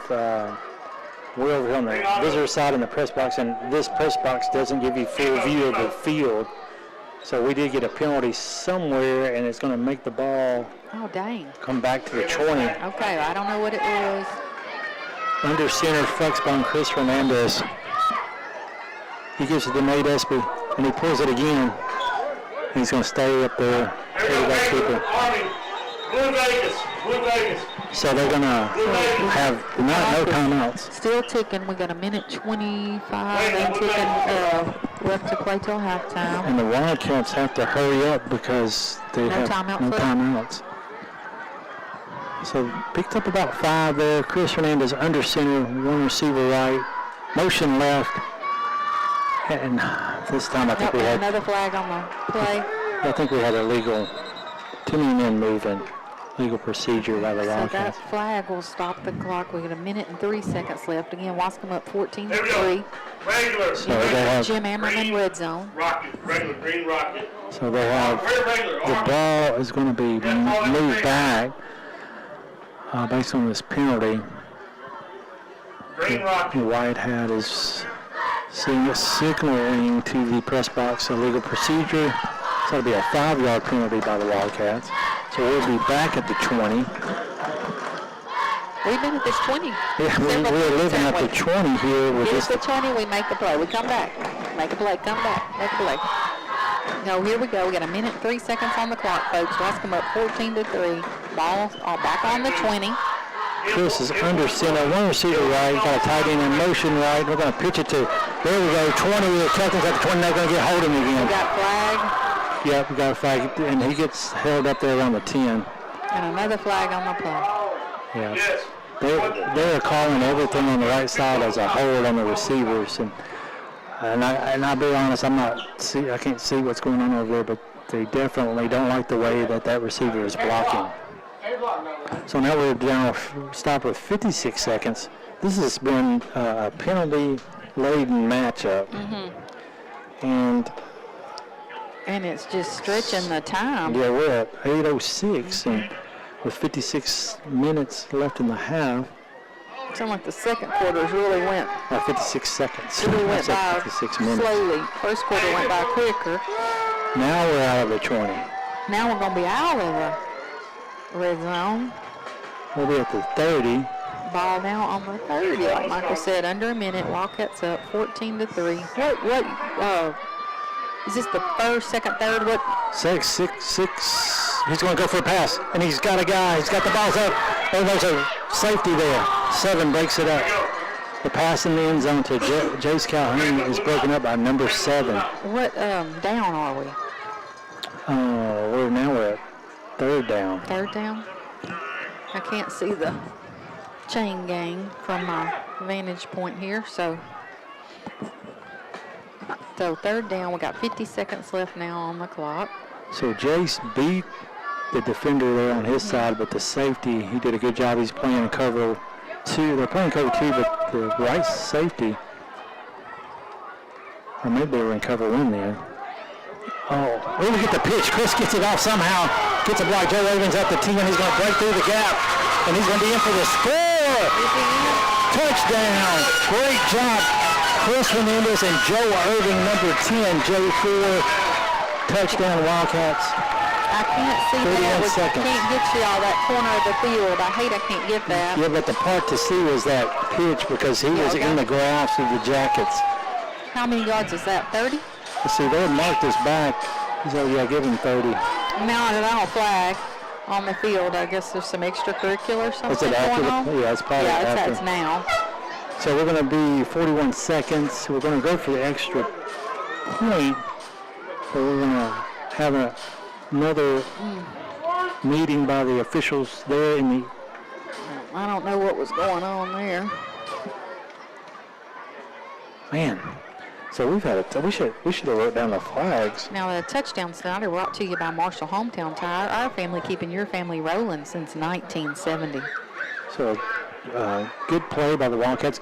The Wildcats offense has been blocking well all night from a line and back standpoint. We've had some issues there with our receivers, but yet sometimes that's just based on subjectiveness of the officiating. You know, that blocking on the edge is difficult. And I believe they're calling against the Jackets because the Wildcat fans are pleased, and they don't get pleased for just anything. When he was over there, it looked like he was calling on us. I thought he said it'd be assist on after the Kick it. Yeah. So Chris Hernandez set to kick the extra point. 20-3 with 41 seconds. Setting up to kick the extra point. And now Coach Lawson is asking. on the field talking to Lawson. Yeah. Well, Giving me some tension in my shoulders. with our weekly stat on this game, what was the spread on this game? I didn't see it. Or I did see it. I'll have It to was pull it early. up. It was early in the week, so we'd have to look back at Oh, it. the hold was kind of shaky, but they get it through the uprights. 21-3. We'll be right back with some more Waskom Wildcat football. East Tech's Telephone Cooperative is a proud sponsor of all things Waskom Wildcats, academics, athletics, and extracurricular activities. East Tech's Telephone commends the hard work and dedication put forth by all students, faculty, staff, and administration. It is through hard work and sacrifice that winners emerge. Best of luck from East Tech's Telephone, servicing the telecommunications needs of rural East Texas since 1952. Go Waskom Wildcats! Hey Wildcat fans, this is Josh Manus, attorney at law. Let's all support the Wildcats for a great season every Friday night. Hopefully we'll have a long playoff season as well. If you ever need a personal injury attorney, check us out at joshmanus.com. No longer do you need to call anyone in Dallas or Tyler. Since January 1 of this year, we've had over $10 million in verdicts and settlements. Check out our website at joshmanus.com. Back here live at Legion Fields, Texas. Your Waskom Wildcats just scored another touchdown, 21-3. And that's the first score that wasn't Chris Hernandez. Number 6, Joe Irving, number 10, made that run after numerous penalties marking the Wildcats. They would get close to the end zone and a penalty would move them 10, 5, 10, 5, 10.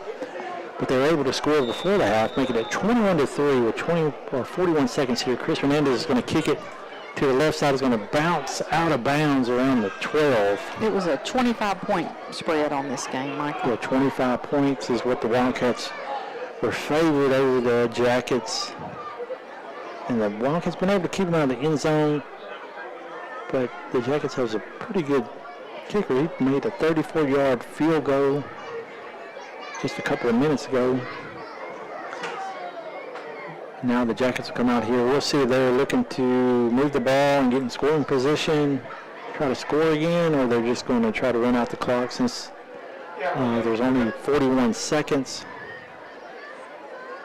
So now I think the head coach of the Elysian Fields Jackets is trying to determine if he wants to get it re-kicked, because it did go out of bounds. He wants to see where it would be placed versus if he re-kicked.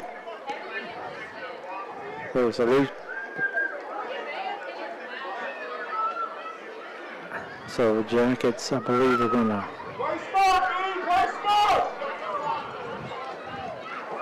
get the ball here with 41 seconds.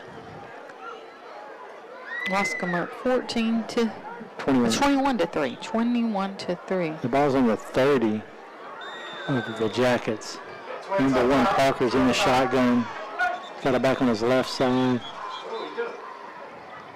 Now the whistle's blown by the officials to stop play. Wildcats on the defensive line still have DeAndre Prince and number 60 J.D. Stevens as the tackles inside. Gunda's on the left. Calls for the snap and he's going to give it to Nunu and he's going to sweep left. He gets outside on the edge and he evades the tackle. He's coming back left, breaking containment. And they got the ball off. Got the ball off. Who is that? Is that Joe Odom? And Joe Odom's going to take the ball out of bounds. Strip the ball. Number 10, Joe Odom on the strip. 21 seconds. Now the Wildcats. Let's see, they'll set up to try to get in there to score. So that's one of the disadvantages when you try to stay up really long. Yeah, if you're not getting downfield and you're just trying to move in a short area, a lot of times you're going to be targeted to get that ball out. So, folks, 21 seconds left to play. Waskom stripped the ball from Elysian Fields, and now Waskom is in Jacket territory. Ball's on the 38 of the Wildcats. Elysian Fields. Yeah, Jackets. I'm messed up tonight. Yeah, this little box, I'm like, it's claustrophobic in here. I'm having to keep you straight. Well, I'm just glad that we have a good night. It looked like it was going to rain today. Yeah. This was overcast, but it was looking pretty dreary. It's turned out to be a good night. Now they're going to blow the whistle. Elysian Fields calling timeout. Yeah. Clay Allen Real Estate supporting our timeouts tonight. At Clay Allen Real Estate, we care. Also tonight, player of the game will be brought to you by East Texas Septic. Owners Randy and Alyssa Pilkington have been providing septic services to the local area over 20 years. A straight flush beats a full house. We're going to stay here because we're real close to the half. Have all the participating students coming out on the field. Some others while we're waiting. Yep, for the band and the dance teams. As Julie pulls up other scores happening tonight. The Wildcats, the last few weeks, last week, as it's been mentioned several times, they scored 21 points without their offense at all. They had a couple of punt returns and some defensive interception, pick six. Now they do a strip here off of a pretty good run play. You mentioned last night Shelbyville and Joaquin played. Joaquin won that game 44-28. But they were without their starting quarterback. That's right. J.J. Sandy's Barnes. up over Hawkins right now. Here, Wascom's coming back on the field, so we'll hold those for you. Trips right, motion left, going back right, Captain Williams, and we're going to sweep right. That's where we're getting us holds on the Jackets. So get out of bounds, get out of bounds. Yeah, he's going to get out of bounds with a pick up about 7. We've got 14 seconds still left on the clock. 14 seconds. 21-3. The Wildcats are still looking to score. Probably can get 2 more plays if they throw it, maybe 3. That was a good play. I like the call. They're just taking one of your top running backs and sweep there with a good amount of blockers. Bring up second down. Chris under center. They're in the flex bone now. He's going to step back to pass. Get rid of it. Pass it. Nope, he's going to run the clock out here. Oh, we got 6 seconds, 5 seconds. He's going to run out because we're not going to have enough time. Yeah, we don't have any timeouts. Right. No. So we're going to be here at the half, 21-3. You want to go and say some of those scores? Area scores. Big Sandy's up over Hawkins in the second quarter, 29-14. Carlton over Ore City, 34-0 at the half. Beckville over Union Grove, 43-8 at half. New Boston over Hugh Springs, 25-0. Honeygrove and Cooper are tied at 14 at the half. Well, that's a big game. That's a big game. Marshall up over Hallsville, 21-0. That's a rivalry game there. Santa Augustine over Hemp Hill, 15-0. New Diana over Arp, 13-0. DeKalb over Queen City, 26-6. Garrison and Timpson. Garrison up 7-0 there in the second quarter. That's another big game. Yep. West Rusk over Buffalo, 28-0. Yeah, that Garrison game 7-0. Where were they at in that In the game? second quarter, 2 minutes left, I believe. So that's a pretty good defensive battle. It was interesting to see because a lot of those teams in that district have been putting up big points against each other. Mm-hmm. So, folks, it's 27 minutes here at the half. They'll get for the other Halftime students. just getting going. Waskom up 21-3 here at Elysian Fields Yellow Jacket Stadium. We're going to take a break, hear from our sponsors, and we'll be right back with a first half wrap-up.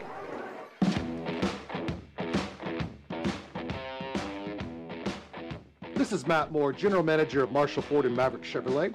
At both our Ford and Chevrolet stores, we take pride in supporting athletics in our local communities. In our experience, athletic programs teach kids valuable lessons like teamwork, perseverance, and character. So from all of us at Marshall Ford and Maverick Chevrolet, go Wildcat!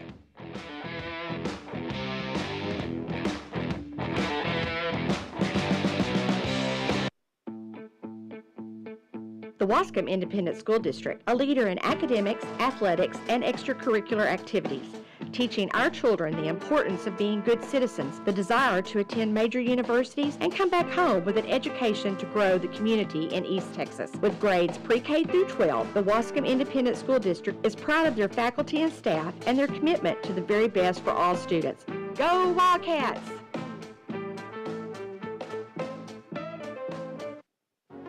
Five Star Builders, the leader in barn construction and barn dominium construction, garage, storage buildings, all for you the way you want them. We have the experience, we have the knowledge, and we have the qualified men to do the job right for you. Check it out. Call 903-407-7627 to get a qualified representative to come speak to you. That's 407-7627. Go Wildcats! East Tex Telephone Cooperative is a proud sponsor of all things Waskom Wildcats, academics, athletics, and extracurricular activities. East Tex Telephone commends the hard work and dedication put forth by all students, faculty, staff, and administration. It is through hard work and sacrifice that winners emerge. Best of luck from East Tex Telephone, servicing the telecommunications needs of rural East Texas since 1952. Go Waskom Wildcats! Hey Wildcat fans, this is Josh Manus, attorney at law. Let's all support the Wildcats for a great season every Friday night. Hopefully we'll have a long playoff season as well. If you ever need a personal injury attorney, check us out at joshmanus.com. No longer do you need to call anyone in Dallas or Tyler. Since January 1 of this year, we've had over $10 million in verdicts and settlements. Check out our website at joshmanus.com.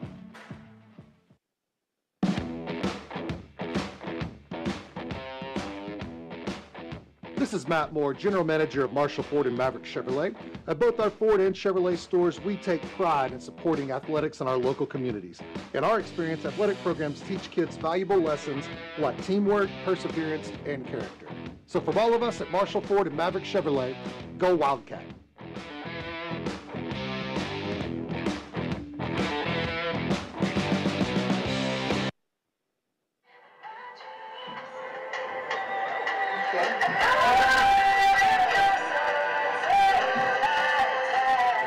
We don't have the rights to this.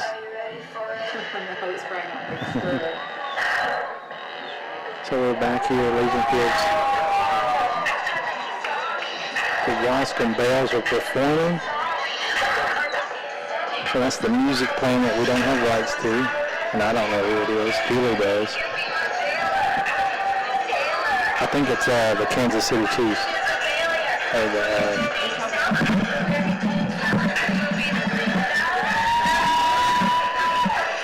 Watching a little halftime show by Paisley White and her backup bells. And what's the song? The Kansas City Chiefs? That Taylor Swift song, I believe, which we probably don't have the rights to, so if you're watching on YouTube, it'll probably get scrubbed. So the Wildcats are up 21-3 with 23 seconds. We're going to take a little bit of a halftime, folks.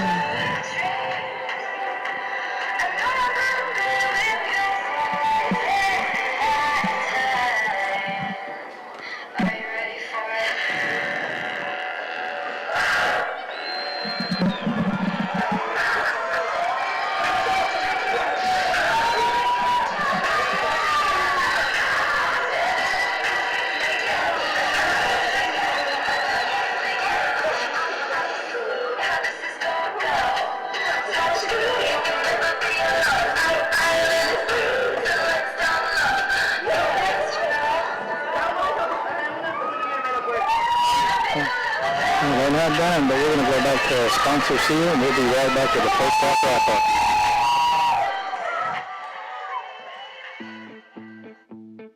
The Waskom Independent School District, a leader in academics, athletics, and extracurricular activities, teaching our children the importance of being good citizens, the desire to attend major universities, and come back home with an education to grow the community in East Texas. With grades pre-K through 12, the Waskom Independent School District is proud of their faculty and staff and their commitment to the very best for all students.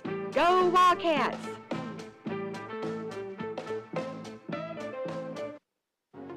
Five-Star Builders, the leader in barn construction and barn dominium construction, garage, storage buildings, all for you the way you want them. We have the experience, we have the knowledge, and we have the qualified men to do the job right for you. Check it out. Call 903-407-7627 to get a qualified representative to come speak to you.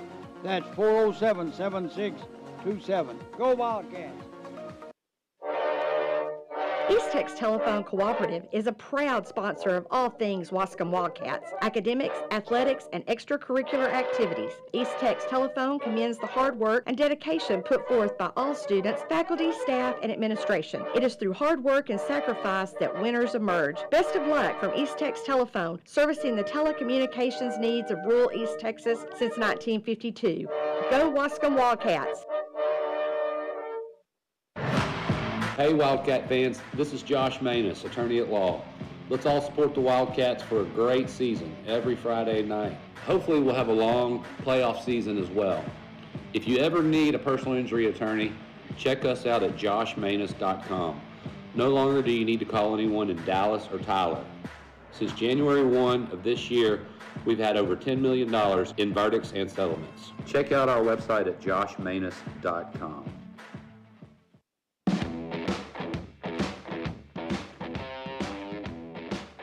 This is Matt Moore, General Manager of Marshall Ford and Maverick Chevrolet. At both our Ford and Chevrolet stores, we take pride in supporting athletics in our local communities. In our experience, athletic programs teach kids valuable lessons like teamwork, perseverance, and character. So from all of us at Marshall Ford and Maverick Chevrolet, go Wildcat!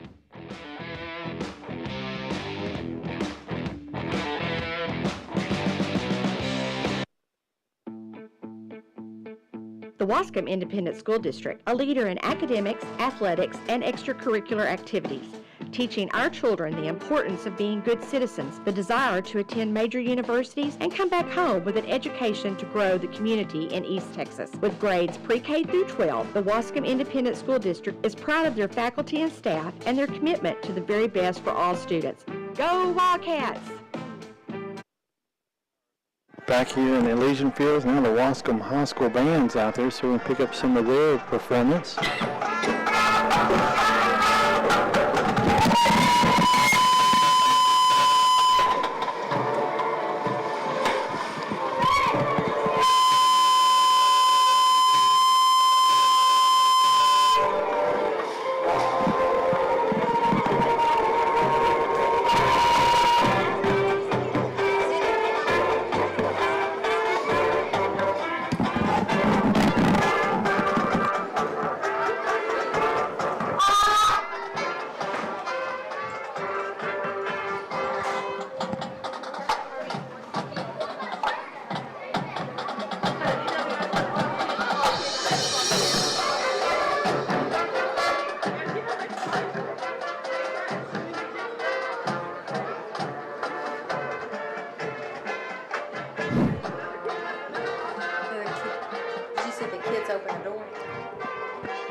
So a little bit from the Waskom Wildcat Band. Here in Elysian Fields, the Wildcats are up 21-3, and we're going to tell you how that happened here in the first half. Wildcats come out, they got the ball first. I believe Elysian Fields won the toss, and they will get the ball here in the second half. Wildcats come out 9 minutes, 47 seconds. Quarterback keeper by Chris Hernandez off that option. Went 39 yards, and then he kicked the extra point. 7-0, Waskom went up. Then with 8 minutes, 37 seconds left in the first quarter, Chris Hernandez again on a quarterback keeper. That was 43-yard touchdown run. He kicked the extra point, went up 14-0 over the Jackets. Jackets are giving the Wildcats a little bit of trouble on offense. They were able to stop them a few times, and then once way down in the red zone. Then in the second quarter, 3 minutes, 27 seconds, Elysian Fields was able to get a score. The Wildcats held them out of the end zone. They had their kicker come out, number 17, kicked a 34-yard field goal, got on the board, 14-3. Waskom was still up. Then with 41 seconds left, Joe Irving on a pitch from Chris Hernandez, 30 yards out. He takes it in for a score. Chris kicks the extra point. And there we are, folks, at the half. 21-3, the Wildcats are up over the Jackets here, looking to solidify a district championship. They'll be number one in the playoffs, and they'll either play, well, it's still way out there on who it would be, maybe Alba or some of those teams, because there would be a fourth-place team out of the region. Let me see if I can get that region up over here without messing something up. So I got it. We're in Region 3. That 8-team District 10, Region 3, and would be facing someone, I believe, in Region 2. But it'd be the fourth-place team. But what Coach is really interested in is that second game. Maybe one of the teams we matched up earlier in the season, and that's what Julie had mentioned on the scores tonight with the Garrison and Timpson playing. We played Garrison this year, the first game of the season, and then Shelbyville, they got knocked off by Waukegan, but their quarterback was out, J.J. Barnes. That really throws a kink in that district to see who comes out, because if everything works out tonight and the way they've been going, the Wildcats would face the number 2 team, or number 2 team in our District 10 in Region 3. But we saw that Cooper's playing Honey Grove, and those are 2 big teams in another region that Wildcats may potentially play. But that's just speculating way down the road, folks. So we got a lot of football left to play, but your Waskom Wildcats have set themselves up this season to be in the midst of the postseason. We didn't get there last year. It's the first year in a while the Wildcats haven't been in the playoffs. And they've really been improving in their district play here in the second half. And this is the next to the last game. We have one more game, which will be a home game, and we'll be glad to be back home. We love playing at Jimmy E. Cox Stadium. But we are thankful tonight to be here in Elysian Fields, bringing you the action with 96.9 FM, 1450 AM, EastTexasToday.com. And then we're able to get up on our Waskom Football Live YouTube feed with our hotspot. It seems like Verizon has made their way up over here in Elysian Fields, because this is the 3rd year, folks, that we've been here in a row up here on the visitor side. So next year we are looking forward to a home game against our rival in Waskom, Texas. So that's where we got 13 minutes here left in the half. We'll go back to our sponsors. We'll be back here probably before the kickoff. But if you need to go get a snack or something, get up and do that if you're driving. Thank you for turning to the radio dial.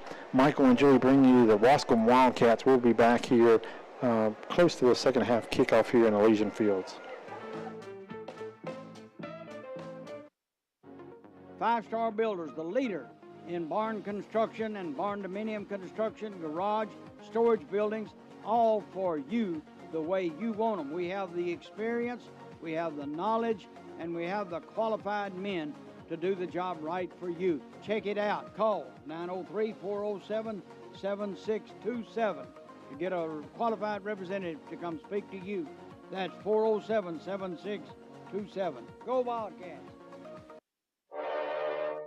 East Tex Telephone Cooperative is a proud sponsor of all things Wascom Wildcats, academics, athletics, and extracurricular activities. East Tex Telephone commends the hard work and dedication put forth by all students, faculty, staff, and administration. It is through hard work and sacrifice that winners emerge. Best of luck from East Tex Telephone, servicing the telecommunications needs of rural East Texas since 1952.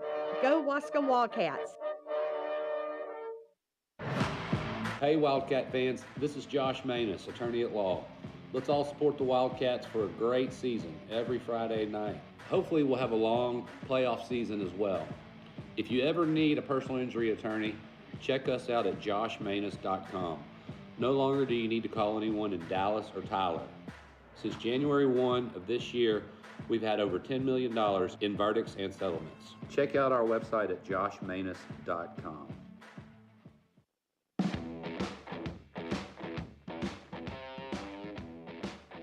This is Matt Moore, General Manager of Marshall Ford and Maverick Chevrolet. At both our Ford and Chevrolet stores, we take pride in supporting athletics in our local communities. In our experience, athletic programs teach kids valuable lessons like teamwork, perseverance, and character. So from all of us at Marshall Ford and Maverick Chevrolet, go Wildcat!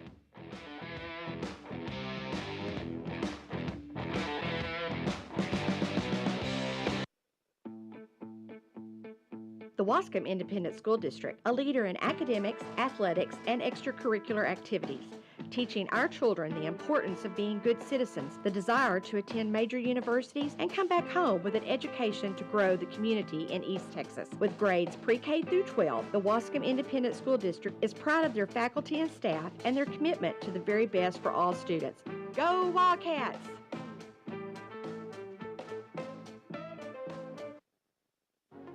Five Star Builders, the leader in barn construction and barn dominium construction, garage, storage buildings, all for you the way you want them. We have the experience, we have the knowledge, and we have the qualified men to do the job right for you. Check it out. Call 903-407-7627 to get a qualified representative to come speak to you. That's 407-7627. Go Wildcats! East Tex Telephone Cooperative is a proud sponsor of all things Wascom Wildcats, academics, athletics, and extracurricular activities. East Tex Telephone commends the hard work and dedication put forth by all students, faculty, staff, and administration. It is through hard work and sacrifice that winners emerge. Best of luck from East Tex Telephone, servicing the telecommunications needs of rural East Texas since 1952. Go Wascom Wildcats! Hey Wildcat fans, this is Josh Manus, attorney at law. Let's all support the Wildcats for a great season every Friday night. Hopefully we'll have a long playoff season as well. If you ever need a personal injury attorney, check us out at joshmanus.com. No longer do you need to call anyone in Dallas or Tyler. Since January 1 of this year, we've had over $10 million in verdicts and settlements. Check out our website at joshmanus.com. All right, back here, Leesville, Texas. We're 9 minutes for the second half kickoff. Just going to go back to some of that playoff look. We're in Region 3. I was throwing out some other regions. I was getting way ahead of myself because I'm interested in playing that Region 4, that Refugio team. If you guys go back to 2013, you remember that Refugio loss, and that'd be nice to get back with them, but that's way down the road, probably in the semis. We're looking to play teams first, the fourth place teams out of District 9 of Region 3, and that's what I was meaning, Alba Gold or Omaha Pewitt, but we'll see how that works out. Julia mentioned tonight Cooper's playing Honey Grove. We'll get back to some more scores, and we'll see how those teams are going, but Cooper and Honey Grove were top in that District 9, and then down in our district we would play that someone in District 9 first, and we'd come back and probably cross somebody in our District 10 again, and that's where we were thinking between Timpson and, Garrison, Shelbyville, and Timpson, and Walkeens in the mix after knocking off Shelbyville, so we'll see how that works out. But there, folks, there's a lot of things to look forward to here. We're in 2A D1 this year, first year in the biennial, moving down in our enrollment and picking up in this area, but there's a lot of teams. If you go through those teams, there's a lot of teams we've seen before, because if you go over in the Region 1, Sonora's dropped down to D2, and Cisco. We're familiar with those names. And you come back over Rosebud Light. The Wildcats have played Rosebud Light. Drop down to D2, you mean drop down to 2A? 2A D1. Yeah, 2A D1. I just turned you up. I got to watch Julie because she does a lot of extracurricular activities. She does all these things, and I got to make multitask. Yeah, and then all of a sudden she's wanting to talk when I'm thinking she's over there doing some of her extracurricular activities. But it's just interesting, like I was mentioning to you, and you're right, it's dropped down to 2A D1 from 3A D2. But those are some of the teams that we're familiar with from some of those early runs, 2013 up through 2016, playing some of these teams.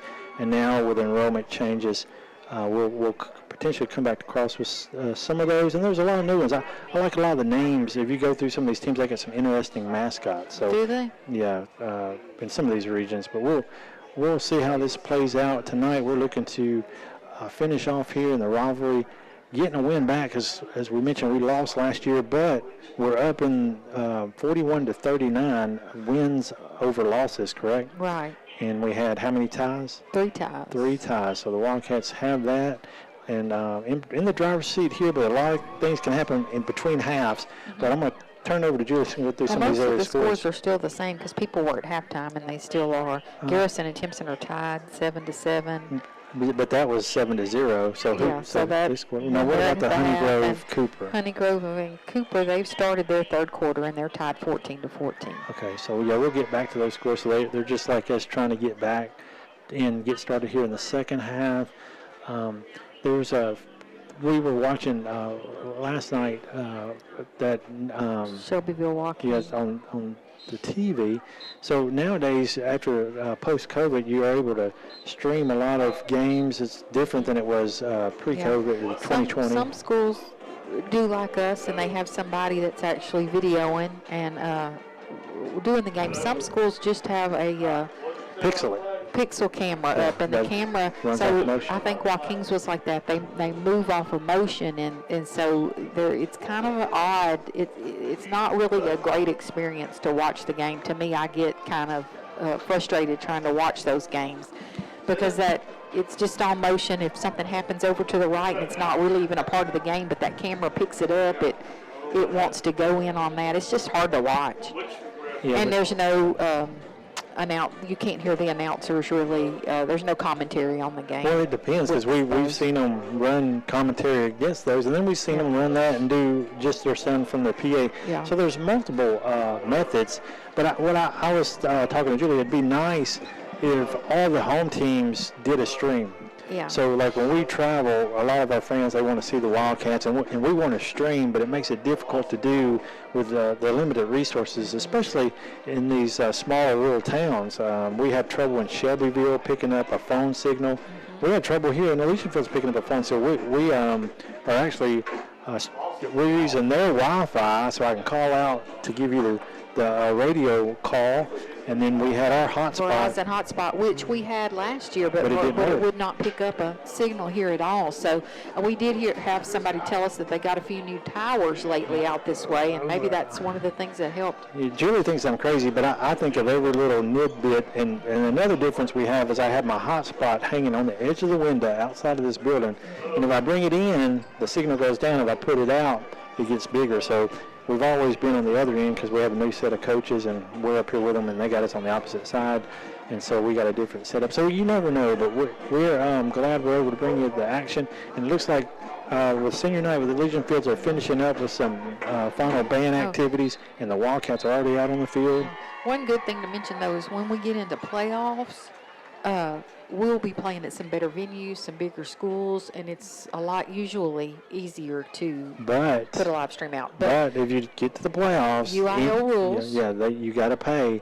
They don't let you do the free streams, and you got to run through their partnership with NFHS. Also, sometimes though you can get a sponsor, and if some of the sponsors, I think we did that 2 years in a row. Some of the sponsors that sponsor some of our things, like Ammerman and Holloway Carpet and Five-Star Builders. Five-Star Builders, Pilkington, all the And the law the law office. office, all the sponsors. If someone sponsors the game, Man, they it's pay a certain amount of money, and then we are able to stream it via YouTube like normal for free for the fans. So that's always something. No, it that wasn't come through. in It goes contact through to. NSFH. No. It went outside of that? Yeah, if they sponsored and paid the fee. So Oh, that's right. there's a They lot of changed different that. They ways changed to that. do it and a lot of different things coming. But we'll keep you up to date. We'll let you know what's going to happen and how you can view the game. NFHS is a paid subscription service. So, that's something Well, that we and may the bad have to thing do. about but we'll that see. is you don't always get, they're not always at playing. Because it is a challenge with technology, and that's kind of what, and a lot of you out there probably try the subscription, so you find some good feeds and some bad feeds. So, But we'll keep you up to date and let you know just how you can watch Wildcat football. Of course, you can always travel with the team and come on out and watch the game live and in person. but we have found, which has been a benefit, most Wildcat fans do travel, but you have those that are alumni that don't live in the area. They still like to follow their team, and then and we do have some shut-ins that can't get out. Yeah. So Our we have family of the team, grandparents, family that live other places too. So we got 2 minutes here before the second half kickoff, and the teams are out there warming up. We're going to go back to our sponsors, and we'll be right back and get the second half underway for you.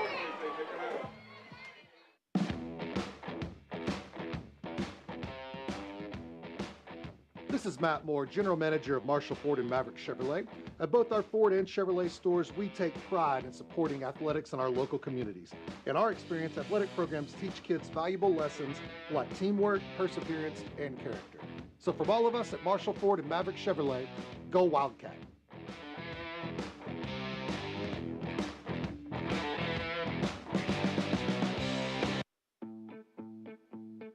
The Waskom Independent School District, a leader in academics, athletics, and extracurricular activities, teaching our children the importance of being good citizens, the desire to attend major universities, and come back home with an education to grow the community in East Texas. With grades pre-K through 12, the Waskom Independent School District is proud of their faculty and staff and their commitment to the very best for all students. Go Wildcats!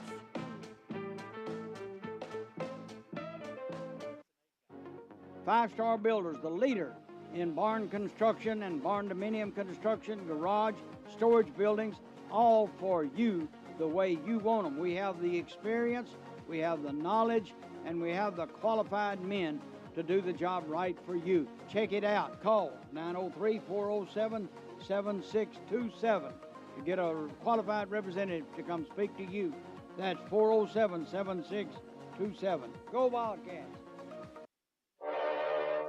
East Tex Telephone Cooperative is a proud sponsor of all things Waskom Wildcats, academics, athletics, and extracurricular activities. East Tex Telephone commends the hard work and dedication put forth by all students, faculty, staff, and administration. It is through hard work and sacrifice that winners emerge. Best of luck from East Tex Telephone, servicing the telecommunications needs of rural East Texas since 1952. Go Waskom Wildcats! Hey Wildcat fans, this is Josh Manus, attorney at law. Let's all support the Wildcats for a great season every Friday night. Hopefully we'll have a long playoff season as well. If you ever need a personal injury attorney, check us out at joshmanus.com. No longer do you need to call anyone in Dallas or Tyler. Since January 1 of this year, we've had over $10 million in verdicts and settlements. Check out our website at joshmanus.com. All right, folks, we're back here live, Elysian Fields, Texas. Elysian Fields will receive the ball on the opening kickoff. The second half kickoff is brought to you tonight by Holloway Carpet, serving East Texas with all your flooring needs since 1971. All right, both teams are on the field. The clock is set to start the second half. Wildcats are up 21-3. And Chris Hernandez is getting the tee. He's going to be kicking to the Jackets. They got Nunu Kennedy. He's on the right side at the 19, and across from him is number 20 for the Jackets. We'll see who comes out here with the momentum after that first half. But there was a lot of action, but the score here is 21-3. Waskom gets the kick, and it's going to go straight down the middle towards Tim, but Nuno's going to pick it up. And we see we got coverage there. Nuno's going to come through. He's got an open room. And Jace Calhoun's going to get him, but not before he gets into Wildcat territory at the 45. Man, he was fast. Yeah, really good run. Kickoff return by Nunu Kennedy. You know, Nunu came out on fire at the first quarter, too. They gave, I think, the first 10 plays to him. So now the Jackets come out first on offense. It'll be first and 10 on the Wildcat 45-yard line to start the second quarter. Waskom up 21-3. So they're going to have Parker's calling for the ball quick. He gets it and gives it to Nunu. He's going to go up the middle. And we got a hold of him, but he's been pulling, and we hold him up that time in the middle. Harley Martin on the stop. Yeah, number 56, Harley Martin. And he had a good tackle right before the half there on the quarterback. The ball's going to be at the Wildcat 44. Well, it's the 43. They're in the huddle, the Jackets are. Bring up second down and 8 for the Jackets. 21-3, the Wildcats are up over the Jackets. They're going to send out 2 receivers left. They got one here on the right, and they got a slot back on the left side. Parker's got an empty set. He's got a blitz by Jose Agundes, and he sacks him. Sack the quarterback. That'll be a big loss on the 13 yards. 13-yard loss. Jose Agundes come off that end. And he was able to bring Parker as a pretty good sized quarterback. And he didn't put that ball away. I thought it may would have slung out of there. 10 minutes, 39 seconds. Wildcats are up 21-3. big quarterback sack. That put the Jackets back in their own territory. Yeah, that's going to bring up a Ball is behind the pole. third down and 20 or 19. 2 receivers left. They move early, but they didn't catch a sweep by Nunu. Nunu jumps somebody, and he's going to be at the 40 to 35, and they're holding him up there, and he's going to be just shy of the first down by a yard. Or no, he actually may have the first He down. made up a lot of lost yards on that play. For sure, Nunu Kennedy did. Yeah, he gets the first down, so that's a big play. Wildcats kind of falling asleep there, and Nunu's taking advantage. So we take he did him a hurdle jump. He sure did. And he got the Jackets back here at the 35 of the Wildcats, 1st and 10. Parker's in the huddle with his team. They break out. Going to send a receiver out wide, left and right. Have a slot receiver on the left side. Nunu's on the left side of Parker. Got a slot back at the right side. Nunu goes for a screen. He fakes the screen, and he's going to come on the right, and he's tackled by 50. John Patrick. Yeah, the quarterback kept the ball. Yeah, that was the ball Parker. remained at the line of scrimmage. Bring up second down. 9 minutes, 30 seconds left to play in the third quarter. Waskom up 21-3. So John Patrick tackled number 1 Parker, the quarterback for the Jackets. Legion Field's ball on the 35-yard line of the Wildcats. Yeah, break out of that huddle, sending 2 receivers to this right side. They have a slot on the left, slot back, and they always get us and them, and we're as mixed up as they are. Yeah. And he throws it out of bounds. Parker does. So they're probably going to call it on us, but they're moving, but it's so simultaneously. Our guys could kind of flinch and stay back. We get them to move. Yeah. They come too far across. Yeah. Yeah, I seen him on that. Yeah.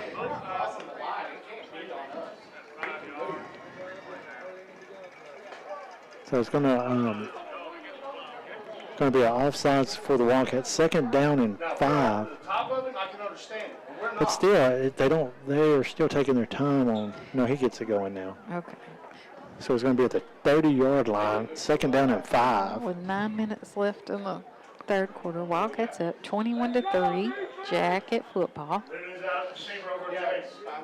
Jackets break the huddle, and they're going to bring a receiver to the right with that slot, and then halfback on the right side of Patrick. He fakes the run pass off him. A reverse pass. Nunu has it. Now he's going to break out on that left side.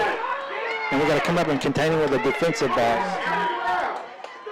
He's still up. They keep trying to pull the ball out. I mean, see, that's the negative of trying to do that. You just waste opportunity to get the player down, and then it puts them in scoring territory. Doesn't seem like the Wildcats are on par with their defense. They just don't seem locked in tonight. Not like they were last week for sure. That's right. But, it is a high-profile rivalry game. High intensity. Yeah, but there again, they've held them to 3 points here. Yes, that's true. 21-3, 8 minutes, 32 seconds. Jackets in the shotgun, 2 receivers right. He's trying to draw us off, and he don't get us, and they give it to Nunu left, and Nunu's going to get off tackle and cut it back in. They made a fumble. They're going to say he was down. Yeah. So I believe they are inside the 10, so they're not going to have an opportunity to get another first down. We're bringing in Red Zone coverage brought to you by Jim Ammerman Law Firm. Our clients become family. Call Jim Ammerman. The ball looks like it's on the 6 or 7. Second down and goal. I believe they're going to go up the middle. Nunu's on the left side. Only receivers to right, none left. And they're going to run right, and he's got a lot of room. Oh, he's going to be... Chris gets him. It looked like he was fixing to get in there, didn't it? Didn't it? Yeah. But Chris gets him. 7 minutes, 28 seconds, 21-3, and the Wildcats are trying to hold them out of the end zone again. Just under 7.5 minutes left to play. Third and goal at the 5. Waskom up 21-3, but Elysian Fields is knocking on the door. I'm just curious, the quarterback is running pretty well up the middle there in the first half. The Wildcats have to stay this interior D pretty strong, but honor the edges with Nunu Kennedy. 2 receivers right. He calls for the snap, and he gives it, and they're going to come off tackle. And we got him hung up, and now we got to make the tackle, and they do. Good D. Good stop. Now that's going to bring up 4th down. John Patrick there, Nate Espy. What do you think they're going to pull out for this, Michael, on 4th down? I'm sure they're going to maybe, I don't know why they would kick, but they're going to. I think they're content here early in the game to get more points on the board. So 17 is set to kick. He's going to be placing on the right hash. They'll be at the 15, so it's a 25-yard field goal attempt by number 17. Ball's down. Oh, guy's right there, but he gets it over. Good hold. Yes, field goal is successful. 25-yard field goal.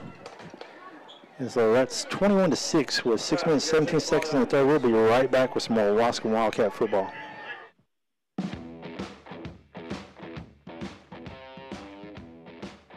This is Matt Moore, General Manager of Marshall Ford and Maverick Chevrolet.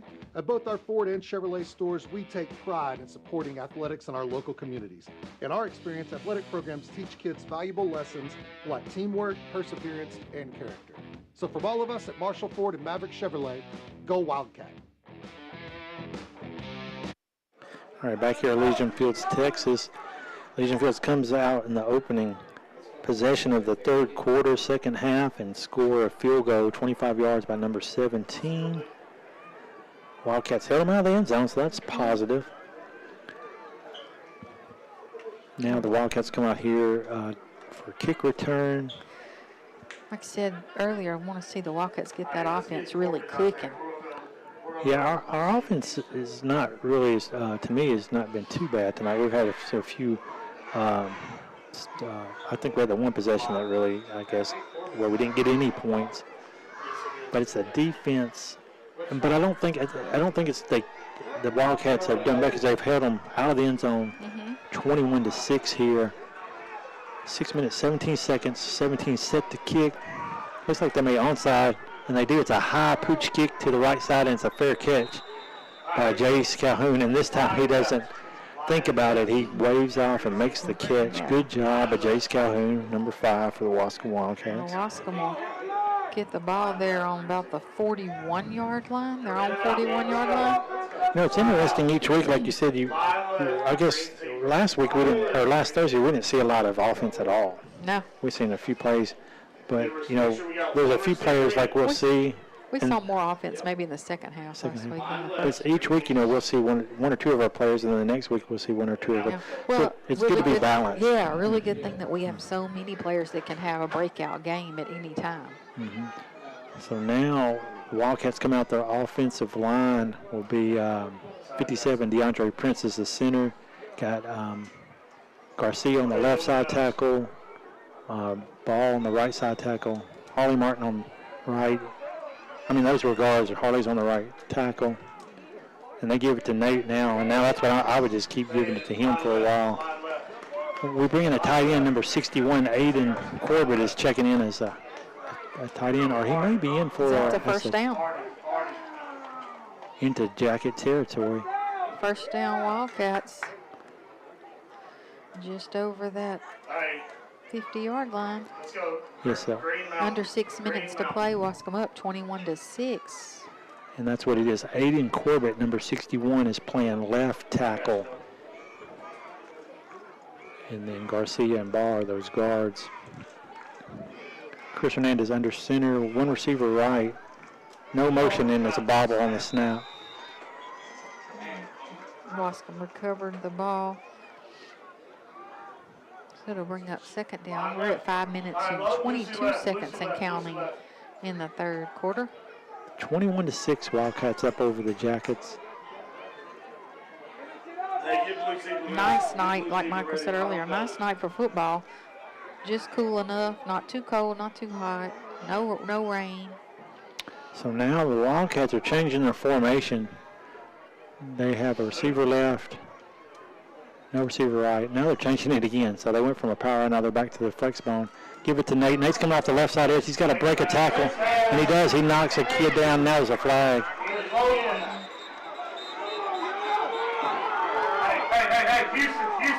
So now we're going to see if that was a face mask call or a hold. Have a flag on the play. Let's see what these refs are going to say. They're going to talk this over. 21-6 with 4 minutes 45 seconds remaining in the third. I think the time changes this weekend, doesn't it, Michael? Yeah, oh, that's a good one. I forgot about that. Sunday is it Sunday or Saturday night technically? Yeah. So tomorrow night. It's going to get dark earlier. Is that right? Well, I think it'll get daylight earlier and darker earlier, yeah. Daylight earlier and darker. Some people always talk about, there's some areas that don't have daylight savings. We lose an hour, right? Lose an hour of sleep. Let's see, no, we fall back. Yeah, so we lose. No, we fall back, so we gain. So it was against the Jackets. It's been a face mask because it's marked 15. There goes those 15 yards. Those 15 yards are hard. Look at how many. See? That's a lot of walking. Yeah, so we fall back, we gain an hour. Spring forward, we lose an hour. Unless you're working on that shift, then you got to work an extra hour. So now the Wildcats. You have me confused. I don't know. Well, and people are probably at home on the radio saying, you're wrong, you're wrong. They're probably trying to tell us. We don't know. We have no clue. So Chris Hernandez has his team set here. We got a tight end in and one receiver out wide right. Tight end's on the right side. Motion right. And they're going to go up the middle. No, it's a pitch. Look at that. 20, 30, 25, 55, and Captain Williams makes it in for a 30-yard touchdown run. Now that's what you were wanting to see, huh? Some good, smooth offense. And that was reminiscent of that play you were talking about the Aggies doing. How many yards did you say that was? 30 yards. Kelton Williams, number 4. 4-minute, 35-second mark. The Wildcats go up 27-6. Now they'll set for the extra point. Yeah, that was a nice-looking play for the Wildcats. Jackson Hicks, number 1, is the placeholder. Chris Hernandez, number 6, is the kicker. And the team is set. Hicks is calling for the ball. Places down. Yep, and that's a nice upright split by Chris Hernandez. 28-6, the Wildcats go up with 4 minutes, 35 seconds here in the third. Left in the third. We'll be right back with some more Waskom Wildcat football.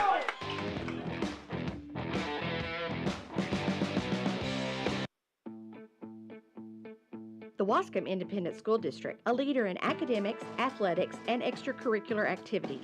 teaching our children the importance of being good citizens, the desire to attend major universities, and come back home with an education to grow the community in East Texas. With grades pre-K through 12, the Waskom Independent School District is proud of their faculty and staff and their commitment to the very best for all students.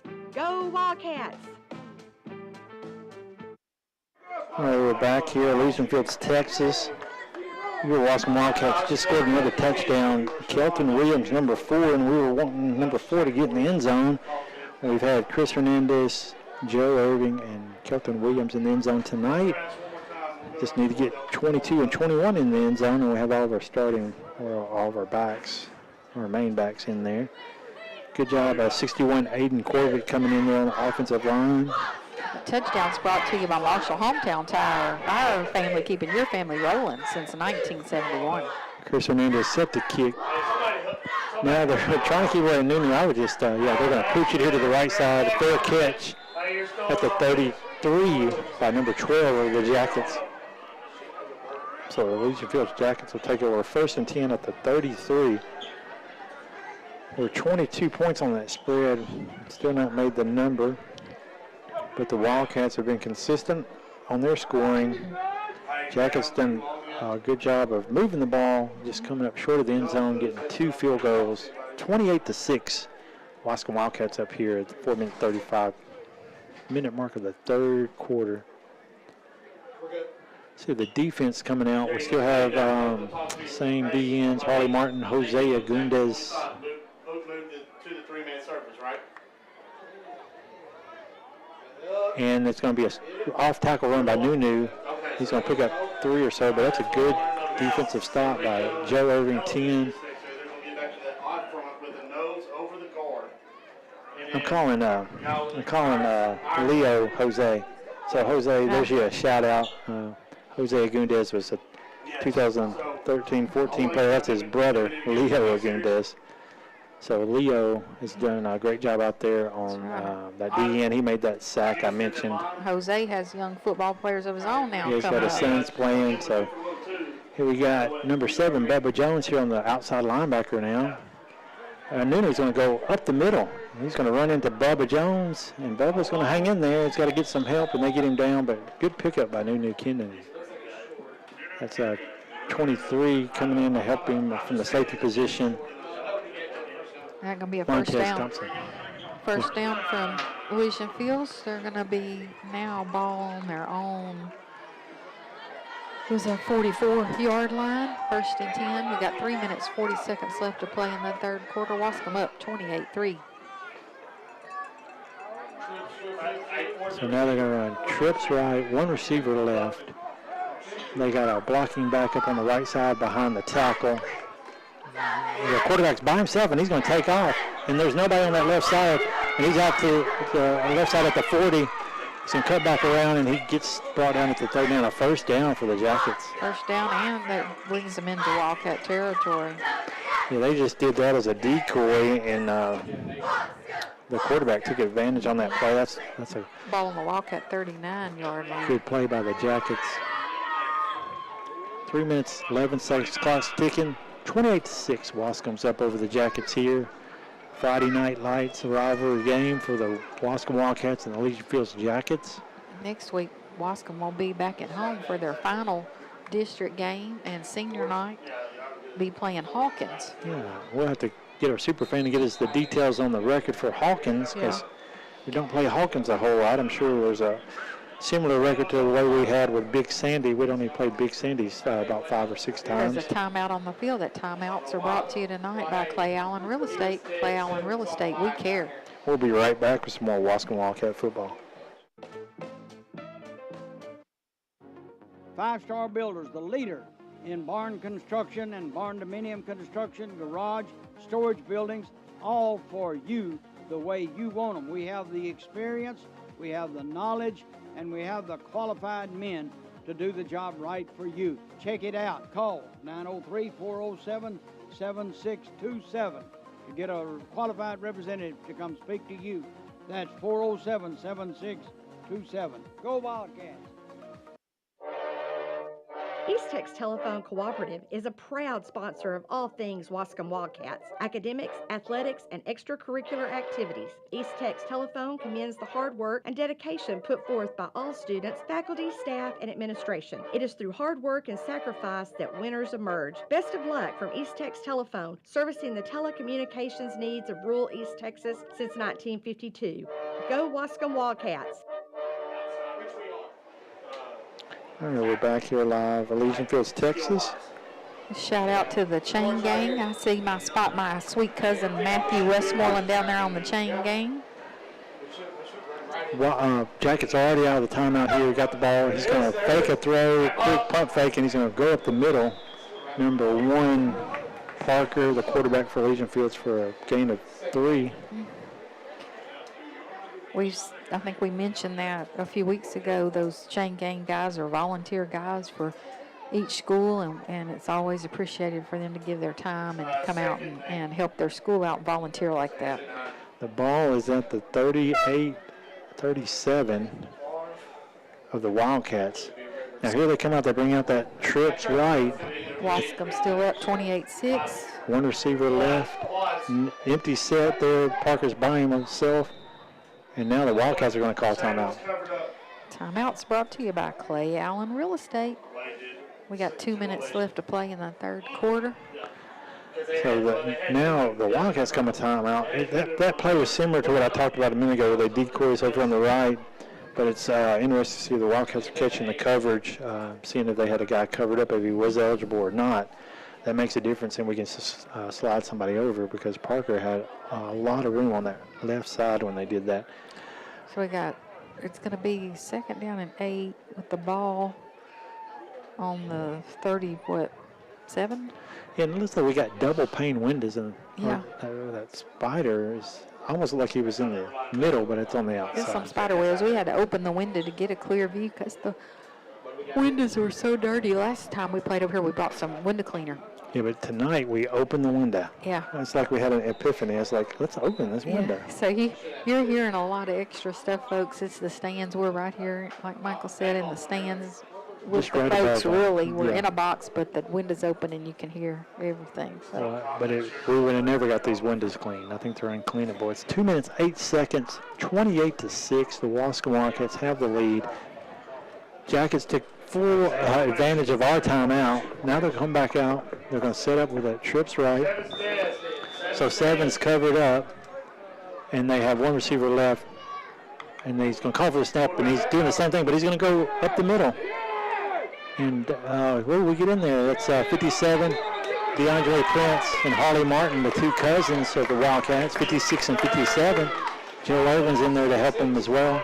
We've had a lot of cousin pairs over the years. Yeah, Been good players, huh? Yeah, there's a good set of players right there, 56 and 57, DeAndre Prince, Harley Martin.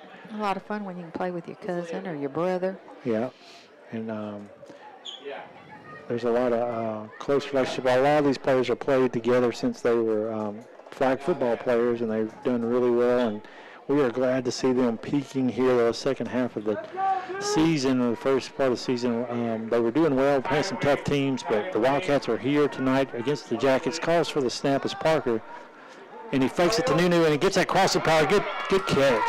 So that's a good catch. We had the coverage, just good slant pattern. Chris Hernandez tackles number 10 that made that. Enough for a first down? That's 20, yeah. Enough for the first down. 20 on a slant pass. 1 minute 13, the clock's moving, ticking down here in the third quarter, 28-6. Wildcats in the lead. Do you think they'll go for a field goal if they get down to 4th down, or they'll? In this rivalry game, the Wildcats have been able to hold them down to the 4th down. They went for those field goals twice in this game. So they're going to do trips right again. They're doing this empty set. Parker's all by himself, but he does that blocking back on the right side. He's going to follow that back, and they're going up the middle. He's to the left side with a lot of room at the 7, at 10, 5. He's in. Number 1 scores. I don't think I'd have fell for that. Well, I don't know what happened there. And they don't put up the down markers. Did you see?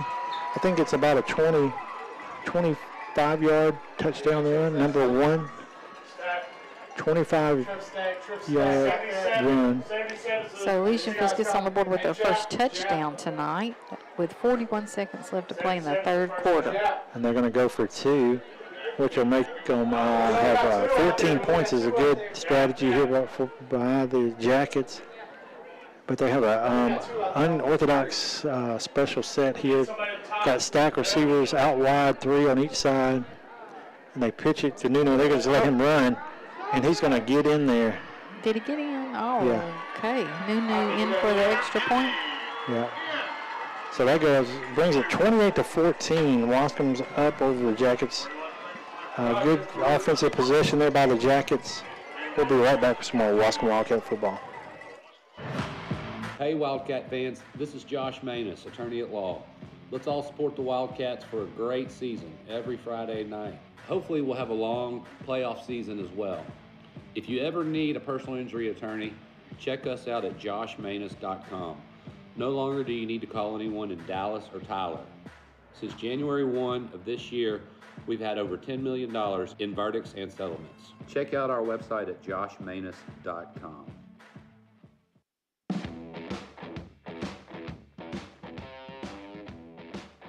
This is Matt Moore, General Manager of Marshall Ford and Maverick Chevrolet. At both our Ford and Chevrolet stores, we take pride in supporting athletics in our local communities. In our experience, athletic programs teach kids valuable lessons like teamwork, perseverance, and character. So from all of us at Marshall Ford and Maverick Chevrolet, go Wildcat.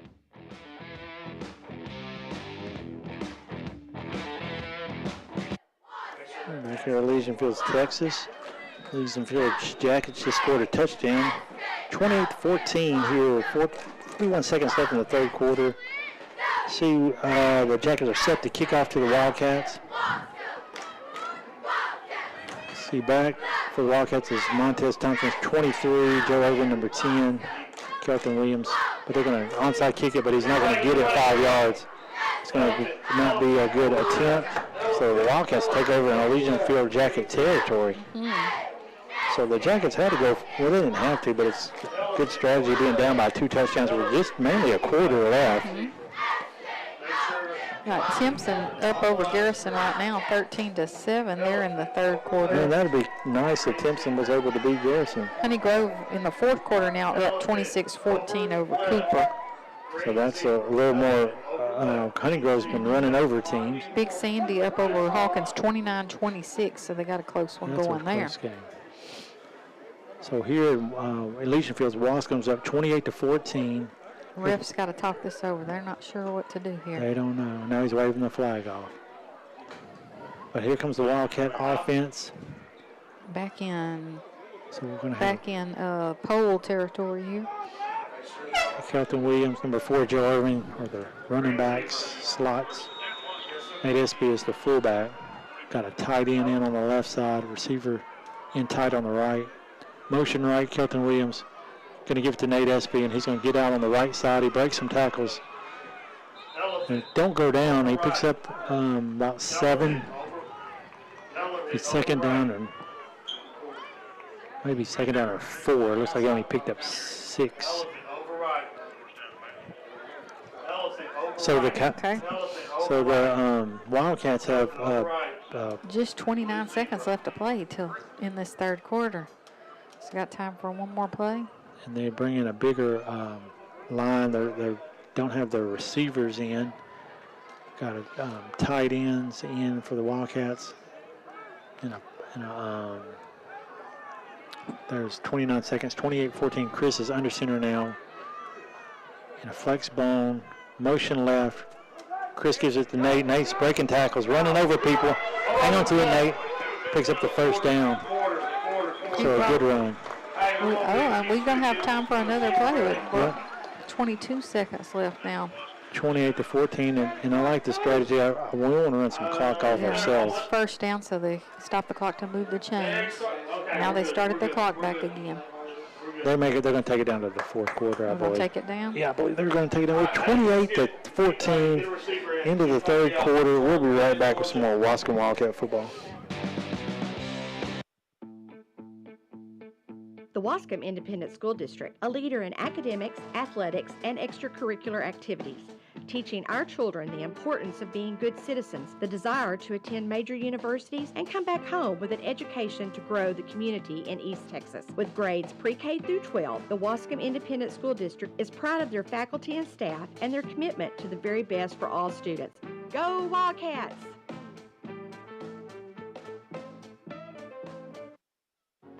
Five Star Builders, the leader in barn construction and barn dominium construction, garage, storage buildings, all for you the way you want them. We have the experience, we have the knowledge, and we have the qualified men to do the job right for you. Check it out. Call 903-407-7627 to get a qualified representative to come speak to you. That's 407-7627.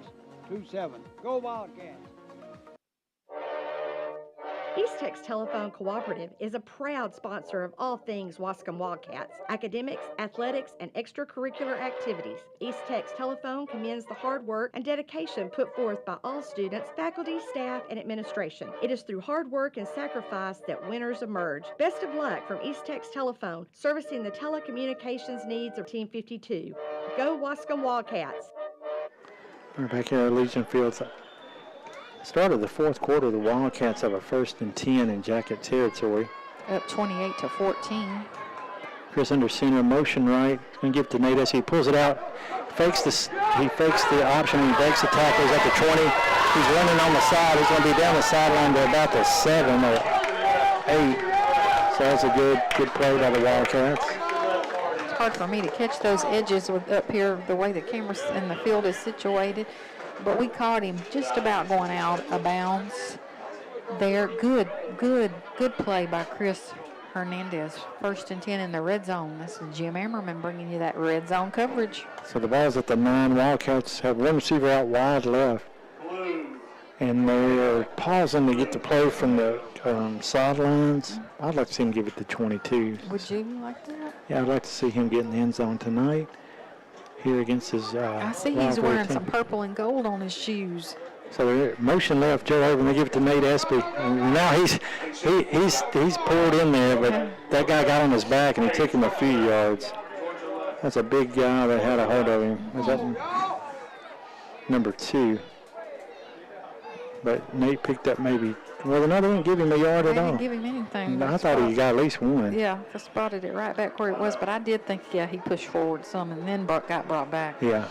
11 minutes, 26 seconds in the game. Clock's ticking down. 28-14, the Wildcats are up. Now, what do you call? They're probably going to run that jet left. They were faking under center. Motion left, Joe Irvin. And Chris is going to take it. And sneaking right in. So it's a 9-yard touchdown run by Chris Hernandez. 11 minutes, 3 seconds. 34-14. Now we just need our defense to stop the Jackets. But the Wildcats come up with 21 points spread here. If they can make this extra point. With 11 minutes, 3 seconds here just left in the game. Hicks is the holder. He catches the snap and places the ball. Kick is through. Got a flag. Got a flag right there. So you think he'll take the points? Yeah. Yeah, I think they'll take the points. So we're going to be up 35. Well, then there it goes. 35-14.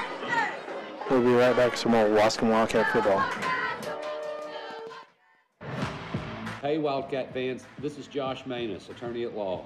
Let's all support the Wildcats for a great season every Friday night. Hopefully we'll have a long playoff season as well. If you ever need a personal injury attorney, check us out at joshmanus.com. No longer do you need to call anyone in Dallas or Tyler. Since January 1 of this year, we've had over $10 million in verdicts and settlements. Check out our website at joshmanus.com.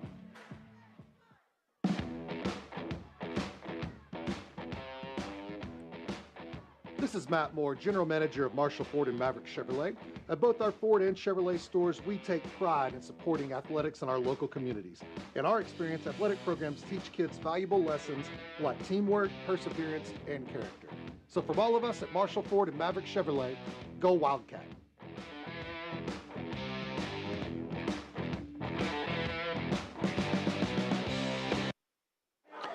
Back here in Legion Fields, Texas, Waskom is up over the Jackets 35-14. Waskom has been just clicking. Every game, they've gotten a little bit better, just started clicking, really clicking these last few games, where we kind of just seemed to bump up on another level, don't you think? Yeah, I think they're certainly working out a few things as they look ahead. I think after the Beckville game, that was a big booster for the Wildcats and the staff because we had difficulty. We lost one to Garrison and Shelbyville. They beat us in a Hail Mary. So it's some really close games with good teams, but that team is a really good team, and we were able to beat them. And then a really good team in our district, Big Sandy, we handled them really easily. And then over here tonight, I think you're right. It's the only thing is we got to give it to the Jackets. They've really had a good game plan to keep get the points in. So we'll kick from the Jacket 45 because they had a penalty on that extra point. Oh, we're going to get the ball. Jace Calhoun, number 5, on a good kick by Chris. We had a penalty on the extra points by the Jackets. I didn't even know they were kicking. Yeah. You was wondering why they were at the 45. Yeah, I'm looking at that. Yeah, so we had a penalty that was giving us the opportunity to kick from their 45, and it was a great kick. And I think it threw off, just like you were saying, it threw the Jackets off too. Yeah, they weren't prepared. And it was a great bounce, and Jace Calhoun caught it in the air. Jace was prepared.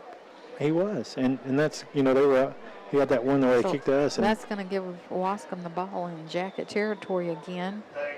Where's that ball located, Michael? It's at the 27-yard line of the Jackets.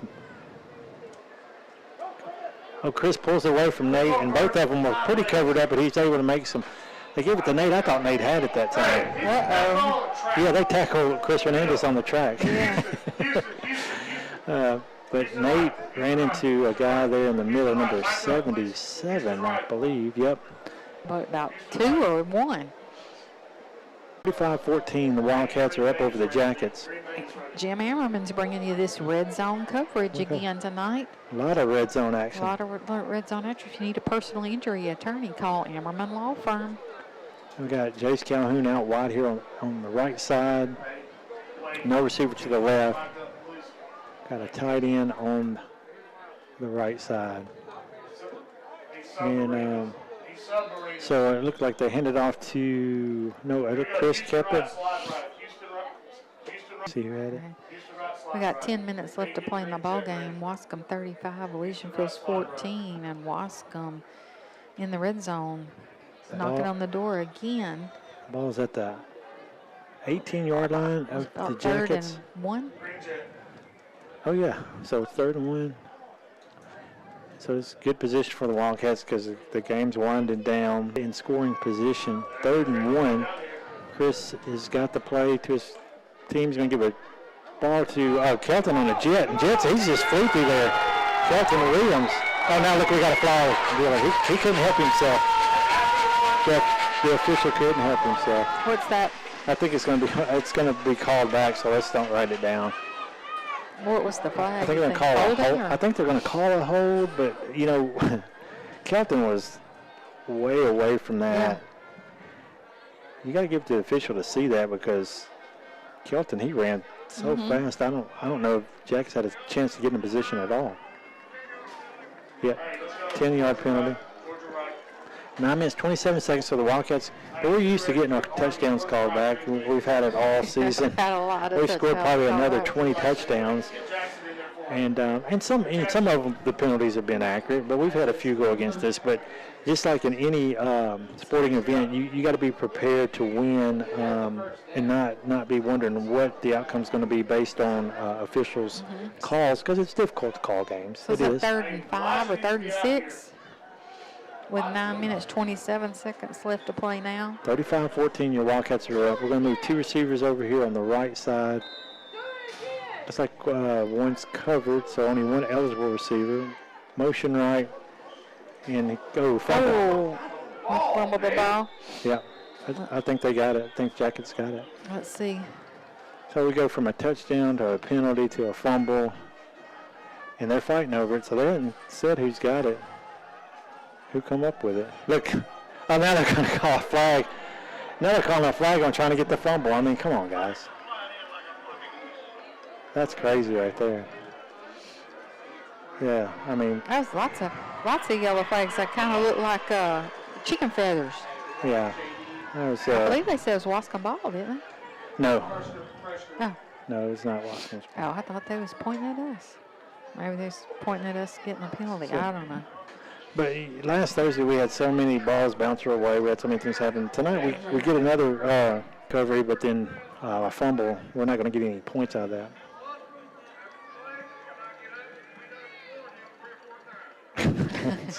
So he wouldn't get up. He wanted the football. Whatever. 9 minutes, 22 seconds, 35-14. The Jackets will get the ball, and now they're trying to explain to Coach. 35. Yeah. 35-14. Yep. 9 minutes, 22 seconds left to play in the ball game. So, and the ball is going to be now still in Jacket territory, but with those penalties, going to get the Jackets better field position here. The ball's at the 38-yard line. There's a defense opportunity now to get back on the field. So let's see what the Wildcats can come up here and hold here on defense. 9 minutes, 22 seconds, 35-14, Wildcats are up. Parker calls for the ball. 2nd on 2, gives it to Nunu. And Nunu's going to break a tackle. And then they get him after he breaks the tackle and picks up 5 yards. 2nd down and 6, he picked up 4 yards. 9 minutes left in the game. Clock's moving. 35-14. What time is it on the 9:30? So here we have the Jackets breaking the huddle with receiver on the right, receiver on the left. Now they're going to have 2 backs on the left side of Parker. He's going to give it to Nunu. And Nunu's going right, and he's got some blockers, and he's out here at the 45, 50 into Wildcat territory. Pick up a 1st down. So it looks like they're going to spot the ball at the 48-yard line of the Wildcats. Their announcer's good at saying 1st down. He likes the 1st down. He's good at it. I like over here. You like 1st down. He's the 1st down man. 8 minutes, 36 seconds, 35-14. Your Wildcats are up over the Jackets. Look, they had a holding against the Jackets, Steeler. I knew there was a lot of room over there, but I didn't realize they had a hold. But we're glad to see the Jackets get a penalty because we got a penalty for trying to recover our fumble. Ball's placed at the 39-yard line. It's on the right hash, Jacket side. They're in the huddle. We're down at 8 minutes, 36 seconds left to play in the ball game. Waskom still up 35-14, Jacket ball. So 2nd and 8. Jackets will bring 2 receivers to the left, 1 to the right. Parker will have her back to his left side. That's Nunu Kennedy. He calls for it, and he drops it. He'll pick it up. It was an incomplete pass. It wasn't a lateral. 20. Dropped the pass. I'm going to bring up 3rd down for the Legion Fields Yellow Jackets. 8 minutes. Clock, so it stops on the pass, right? Yeah, clock stops. 8 minutes, 32 seconds left to play. So the Wildcats have a Jackets in a 3rd down and long, a 3rd down and 9. Trips left. Now the whistle's blown. Whitehead stop and play. Timeout, Jackets. So Jackets take a timeout. We'll be right back with some more Waskom Wildcat football. The Waskom Independent School District, a leader in academics, athletics, and extracurricular activities.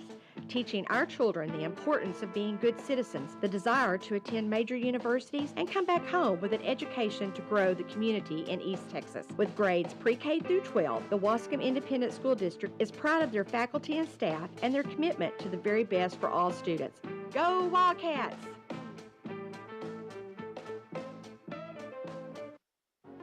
Five-Star Builders, the leader in barn construction and barn dominium construction, garage, storage buildings, all for you the way you want them. We have the experience, we have the knowledge, and we have the qualified men to do the job right for you. Check it out. Call 903-407-7627 to get a qualified representative to come speak to you.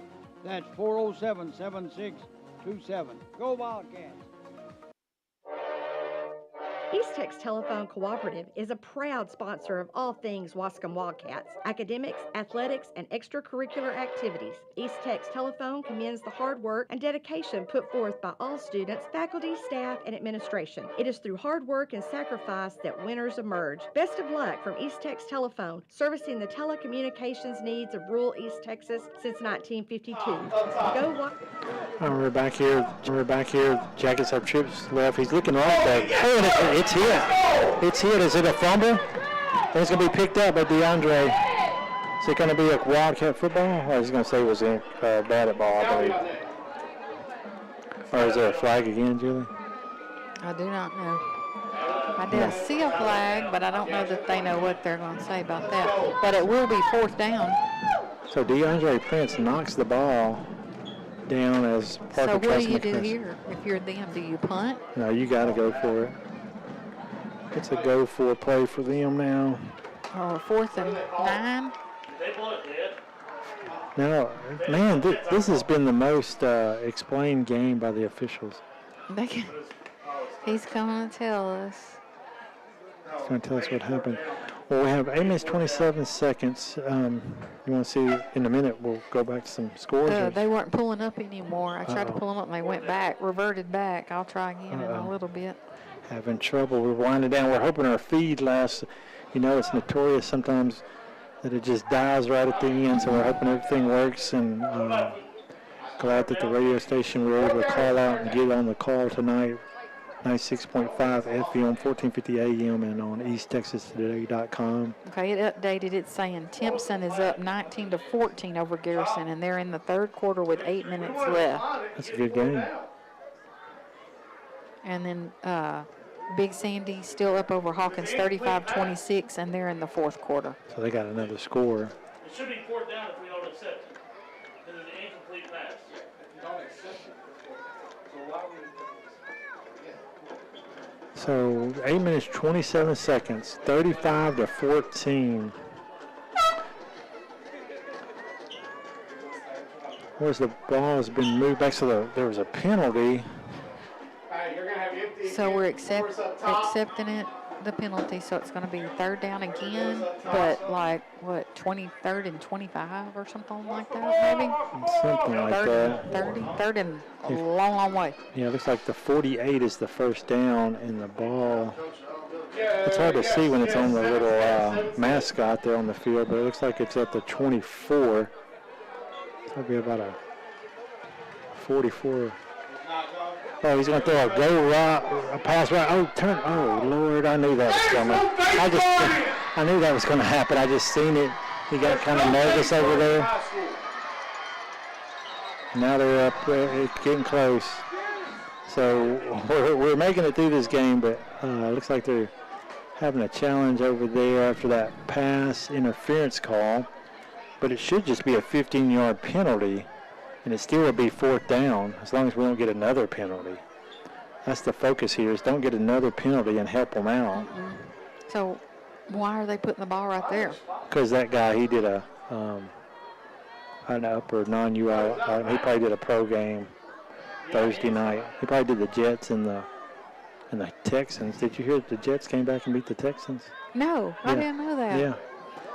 It was kind of weird how everybody picked them, all the announcers and stuff picked them when they were losing. They come back and won. Beat my Texans. 8 minutes, 21 seconds. Texans are usually the only team I can count on. They are placing the ball there right now, but it should just be a 15-yard penalty. 8 minutes, 21 seconds, 35-14. Look at how coach is talking to the line judge. They got to discuss this all again. They got look. This one guy, he's not going to walk over there. He's not interested, so he stays over here. These refs have a lot of talking to do with each other. They're probably over there talking about what they're going to do after the game, what game they're going to do next week, where they might get a bite to eat. I'm sorry, folks. There's nothing over here in the Legion Field's going to be open. They're rarely getting nothing anyway. But yeah, what do they have when it's open? Julie? There's not much. Well, over there on over in DeBerry on the. Can't you go to Doug's? Doug's store is not going to be open after this game. Oh, look, our team is our side is yelling. We don't know what it is. But look, I'm glad. They're walking back. It'd just be a 15-yard penalty, so they're just going to walk off the penalty, I would suspect. So it'll be a 4th down and probably 10. But they're still trying to work it out. Just trying to work out where the ball's going to be placed. 8 minutes, 21 seconds left to play in the game. Wildcats up 35-14. They're just putting the ball back there, Michael. So the ball is back where it was. I don't know. Maybe they're saying no pass interference. They're saying Jace did a really good job. Missed He's like, that incomplete was a good pass. play. And then it would be 4th down and super long. That's probably why the fans were yelling. You and I were thinking about getting something to eat, and we missed it. There's nowhere to get nothing to eat. We're going to have to go home. Well, so here we have 8 minutes, 21 seconds. I think we've had probably a 5-minute delay here. I probably should have went to. We should have went to check. We should have timed it. Dang. So the Jackets are in the huddle. I guess look, it looks like they're staying at 3rd down too. We're just going to replay that whole thing because nobody saw what happened. It's like we can't decide. Let's just do it over. Deadfall foul, Waskom. I got a message that Wait a minute. Yeah, so it is going to be for the Jackets. What were you going to say? I got a message that the video is starting to mess up. Yeah, I told you we're getting down to the end. Yeah, that happens. Sometimes it just the signal don't last. or the We'll get too much buffer on the cache there, and but we will continue to record it, and hopefully when it uploads after the game, you'll be able to see the whole thing if it messed up on you during the live. 8 minutes, 21 seconds. It looks like the Jackets are going to get 1st and 10. So with all that went on, they're 1st and 10. They get a 1st and 10. From where they were at. I don't know. Well, no, they're going to, I didn't really understand it all, but I'm sure somebody else explain it to me later. Well, there were some other penalties we didn't hear about. Yeah. So. Shotgun, Nunu rolls out left. He's going to fake it, Nunu will go right in, and Hawley's there. Hawley gets him for a loss. So good defensive play by 56, Hawley Martin. Now we got the clock finally moving again. The clock has been frozen. It has. We still got 8 minutes left to play in the 4th quarter. Rockets up 35-14. It'd be nice to get a defensive stop. That's what I'd like to see, a defensive stop. Field's ball 2nd and 11. So we have the 23-yard line. They break the huddle. They'll send a receiver out wide left, one out wide right. Parker's got a back on his right side. He's going to give it. No, he's faking it. No, he gave it to him. Or he's faking the pass. Now we got to wrap up. And I think that was probably Nunu, and he picked up a couple of yards. Bring up a 3rd down. 3rd and 9. For Legion Field, 7 minutes, 20 seconds and counting left to play in the 4th quarter. 35-14, the Wildcats are up over the Jackets. Definitely seems long compared to last week because that clock started running before the. I think we were on the road. We were on the road at this time, but we didn't have as far to go, so it's not that big a deal. So they break the huddle. The Jackets do. Parker's going to send the receiver out wide. Right, he's empty set. He's by himself, so he's looking to pass. He's going to run now to the right, and then he gets a quick shuffle pass, and it's a good play. He's going to pick up a first down.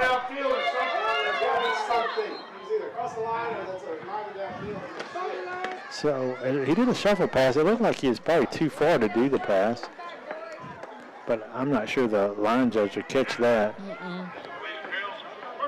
See, there goes your first down call. There's the first down. 41-yard line. The ball is placed. We got 6 minutes, 40 seconds left to play in the ball game. Wildcats still up 35-14.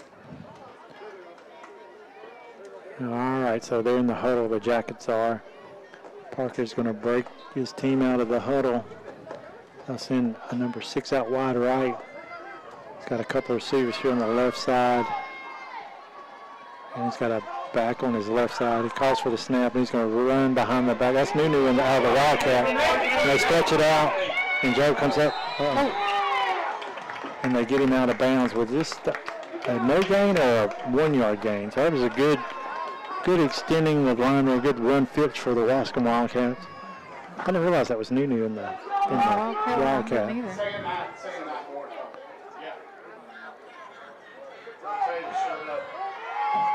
Uh-oh, we got some issues there with the Jackets there, having some trouble, looks like with their own teammates. One's trying to calm another one down. 5 minutes, 38 seconds, clock is moving. 35-14, the Wildcats have the lead. Jackets is a pretty good sized team. They've been able to keep the ball for a good amount of time. They have eat up a lot of clock tonight. That one drive they had, what was like 6 minutes long? Yeah. So it's a good test for the Wildcats. We got a timeout on the field. Those timeouts are brought to you tonight by Clay Allen Real Estate. At Clay Allen Real Estate, we care. And we're going to take a timeout. We'll be right back with some more Waskom Wildcat football. Waskom Wildcats. Hey Wildcat fans, this is Josh Manus, attorney at law. Let's all support the Wildcats for a great season every Friday night. Hopefully we'll have a long playoff season as well. If you ever need a personal injury attorney, check us out at joshmanus.com. No longer do you need to call anyone in Dallas or Tyler. Since January 1 of this year, we've had over $10 million in verdicts and settlements. Check out our website at joshmanus.com.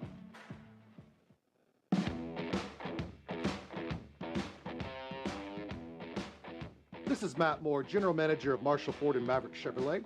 At both our Ford and Chevrolet stores, we take pride in supporting athletics in our local communities. In our experience, athletic programs teach kids valuable lessons like teamwork, perseverance, and character. So from all of us at Marshall Ford and Maverick Chevrolet, go Wildcat. All right, here we are. Legion Field's back out of timeout. Parker has a back to his right side. 2 wideouts. Calls for the ball. Second clap, he's going to run right off tackle. And he runs into a few Wildcats, and he's pretty strong. They blew the whistle. So we got him in another third down. They're going to spot the ball at the 45. Be third down and 7. Third down and 7. With 5 minutes left to play in the ball game, Waskom still up 35-14. Ball on the 45-yard line of the Jackets. All right, let's see if we can hold them. Come on, Wildcats. We usually have a hard time stopping them here on these third downs, but we got to probably go 2 more downs. I'm sure they'll go on 4th down. So they got 2 receivers going out wide right. Nunu's in the slot. 2 receivers sort of in the spread. Parker calls for it, and we get a rush on it, but he breaks loose. But he's going to throw it. Oh, and it's going to be knocked down by number 8, Davion Buffin. So good defense. No, that's Elijah Mockins, number 9. So good coverage by Elijah Mockins, number 9 for the Waskom Wildcats. That's interesting. He pulled up. I thought he was definitely going to run that. So it's a good defensive coverage. Is Nunu a junior or senior? Do you know? He's a junior. He's in the class with Joe, Nate, and Chris. Okay. They're all juniors. So we got that fourth down we've been looking for. Now, coaches, he's been on them this whole time. He's wanting to stop. He's wanting to stop. Look at him. Coach is all over this fourth down. He's animated down there. 2 receivers right, 1 left. Nunu's in that slot on the right side. He got 20 over in the slot, so we got a spread. Blocking back up on the left side. Parker calls for the snap. Yeah, he did move. We got him that time. And our guy stayed on side. So look at there. So some improvement on our defensive line, not jumping that slap. Now it'll be fourth down. And looks like it's going to make it fourth down and 11.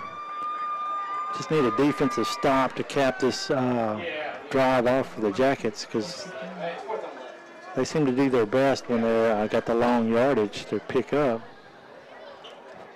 4 minutes, 15 seconds, 35-14.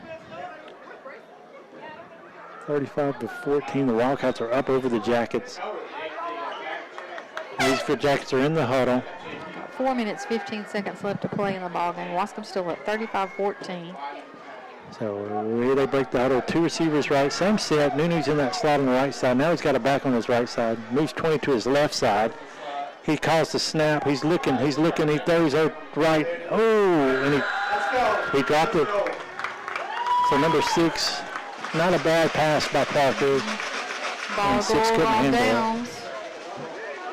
So all that, and we're kind of back where we were when we fumbled. We're maybe 10 yards back. 4 minutes, 8 seconds left in the game, 35-14. So we got a defensive stop. That's good by the good for the Wildcats. Getting that defensive stop. And now the Wildcats set up on offense. Got 4 minutes, 8 seconds left to play in the ball game. Wildcats talking it over. Offense getting ready to take the field. 1st and 10, ball on the Legion Fields Jacket 40-yard line.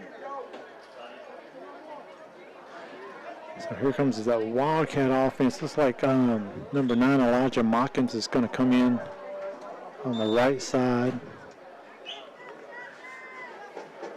John Patrick is the right side tackle on offense. I didn't call his name earlier, I don't believe, on offense. Under center, Chris Hernandez, motion right. They're going to give it to Nate Espy, and Nate's going to, he's going to break some tackles. So he's still breaking tackles, and he's making a hard run there. They're going to blow the whistle here. He's going to pick up probably 6 or 7. He still didn't go down. He's a strong young man. He's very, very strong. So the Wildcats have 3 minutes, 48 seconds. We got 2nd down and 3. Ball's at the 32. Now he moved it back. Do you see him, Julie? He slipped that one in on us. Now Aiden Corbett moves to the right side here on the outside of John. Oh, now they're flipping. John Patrick and Harley Martin move to the left side. Under 3.5 minutes left to play in the ball game. So we got an overload on the left side with Wascom Garcia, talking this play over. Patrick, and Martin.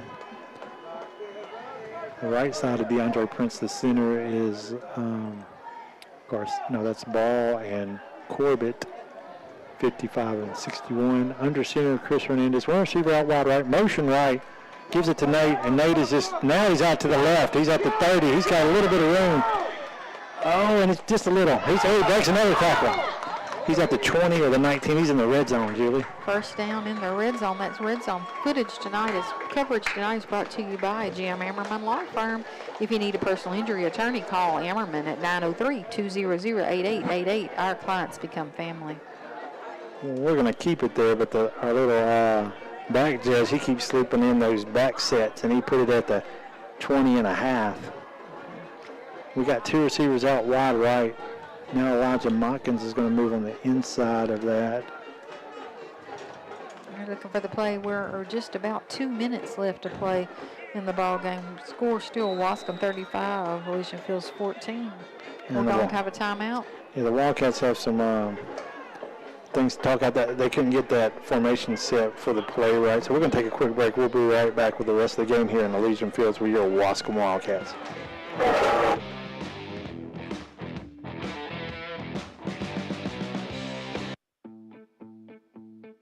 The Waskom Independent School District, a leader in academics, athletics, and extracurricular activities, teaching our children the importance of being good citizens, the desire to attend major universities, and come back home with an education to grow the community in East Texas. With grades pre-K through 12, the Waskom Independent School District is proud of their faculty and staff and their commitment to the very best for all students. Go Wildcats! All right, back here in Elysian Fields, Texas, your Waskom Wildcats looking to win here against the Elysian Field Jackets. There's 2 minutes, 6 seconds left. 35-14, the Wildcats are up. So they do have that same formation. 2 receivers out wide right. Nate Espy is the fullback. And he gives it to Kelton Williams. And there's nowhere to go. He's going to try to cut it back, and he's not going to make it. So that's going to take it to just maybe 1 yard pickup at the 20. Second down and 10. You want to pack all this up for us? I'm going to pack it up. So here comes the Wildcats. Chris under center. Motion left. He pitches it to Elijah Mickens at the 20. And Elijah Mickens is going to be out of bounds around the 10. Clock didn't stop, but I think it should have, right? Because he ran out of bounds. Yeah, but they're not going to stop it, and we're not going to down it. It's at the 10-yard line, folks. Yeah, the clock didn't stop, but the 35-14, Wildcats. chain gang got set and moved. They need to hurry up here. 1 minute under center. Will they run another play? Yes, they'll give it to Nate Espy, and he's off. Nope. Come on, Chris. They're down to the 6-yard line. We have another timeout. No, they're just going to run another play. They're going to run another play. It's 44 seconds counting left. 35-14. Let's go. Come on, Cats. 30 seconds left in the ball game. Chris under center. Motion. He's going to give it to the motion man. And that's Jace Calhoun. And Jace is going to get in there. Jace Calhoun on a 5-yard TD.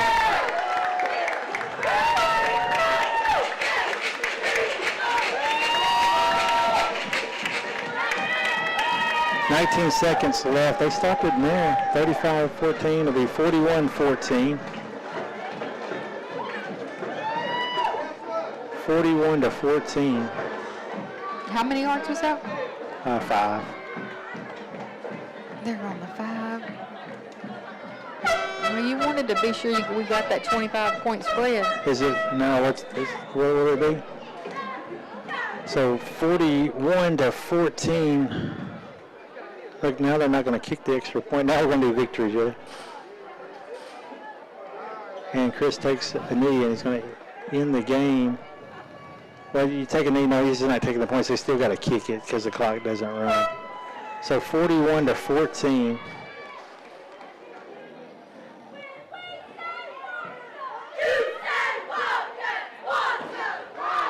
You can hear them yelling, Waskom Wildcats.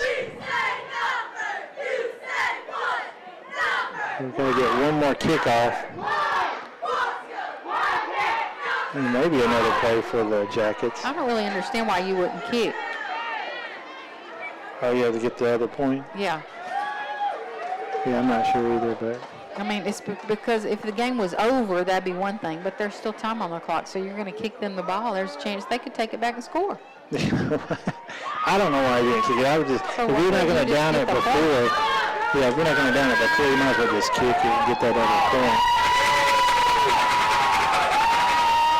I bet somebody called in and said, if you run it up 27 points, I didn't bet, I bet 26 points. No, no one's doing that. No. Not on UIL high school football. No. No.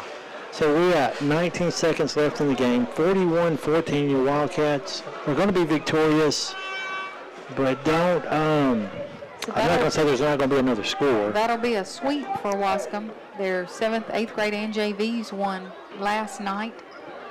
And I think they're all 40 points too, like 44, 40, and 42. But the high school Jackets were able to get a couple of For 14 points, they got 2 field goals and a touchdown and an extra 2 points. So a good game for the Waskom Wildcats. I see them cars over there are pulling out of the station. Now they got to make a tackle. Oh, he's going to almost break loose. And they get him there at the 45. That's 9 seconds. Are they going to let it run? Hopefully they let it run. Nope, they're going to stop it, Julie. So they get one more play for the Jackets. I see the 46-yard line of the Waskom Wildcats. The stands have cleared out. Over on the other side? Over on that side. I think a lot of the Waskom people are starting to get ready to go too. Yeah. Hard to get out of here, or lots of cars, and we're all going the same direction. Yeah. 6 seconds left. The Jackets are going to come out here and run one play. see if they can get a score. The Wildcats are in prevent, but this prevent can be kind of tough for Nunu out there. He's pretty elusive, but I don't think I see him. Oh, yeah, he's at the Wildcat. So Nunu is the Wildcat. No, Parker's the quarterback. I'm sorry. They hand off to 20. 20, I think, is one of the freshmen. He's pretty fast, too. He gets outside, and we get in and out of bounds, and that ends the game, folks. Waskom is victorious 41-14. It all started out early in the first quarter, 9 minutes, 47 seconds. Chris Fernandez took in a 39-yard touchdown, kicked the extra point, 7-0. Chris came back out with 8 minutes, 37 seconds left in the first quarter. 33-yard quarterback off that option. He kicked the extra point, 14-0. EF finally got on the board with 3 minutes, 27 seconds in the second quarter with a 34-yard kick by number 17, field goal, 14-3. Wildcats were up. 41 seconds left in the second quarter. Waskom come back with a pitch. Joe Irving ran in a 30-yard run. 21-3 after Chris made the extra point. Legion Field 6 minutes and 17 seconds. They come back in and made the third quarter.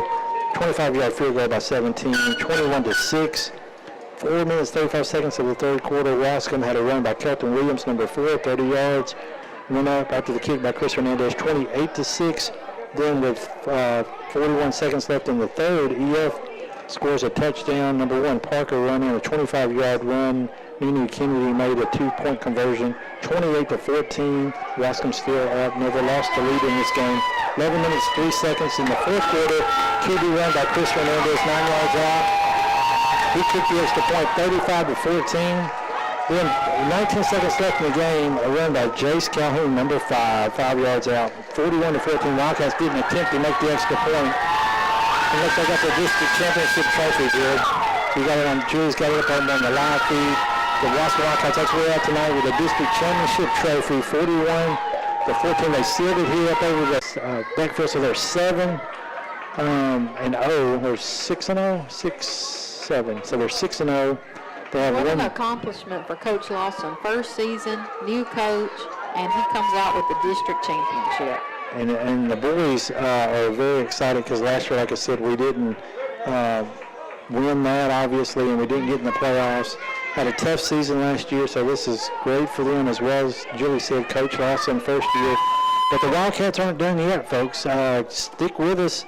They got another home game there against Hawkins to close out the season, and then we'll see how the postseason works out, and we'll get on the road and hopefully be well and playing some football.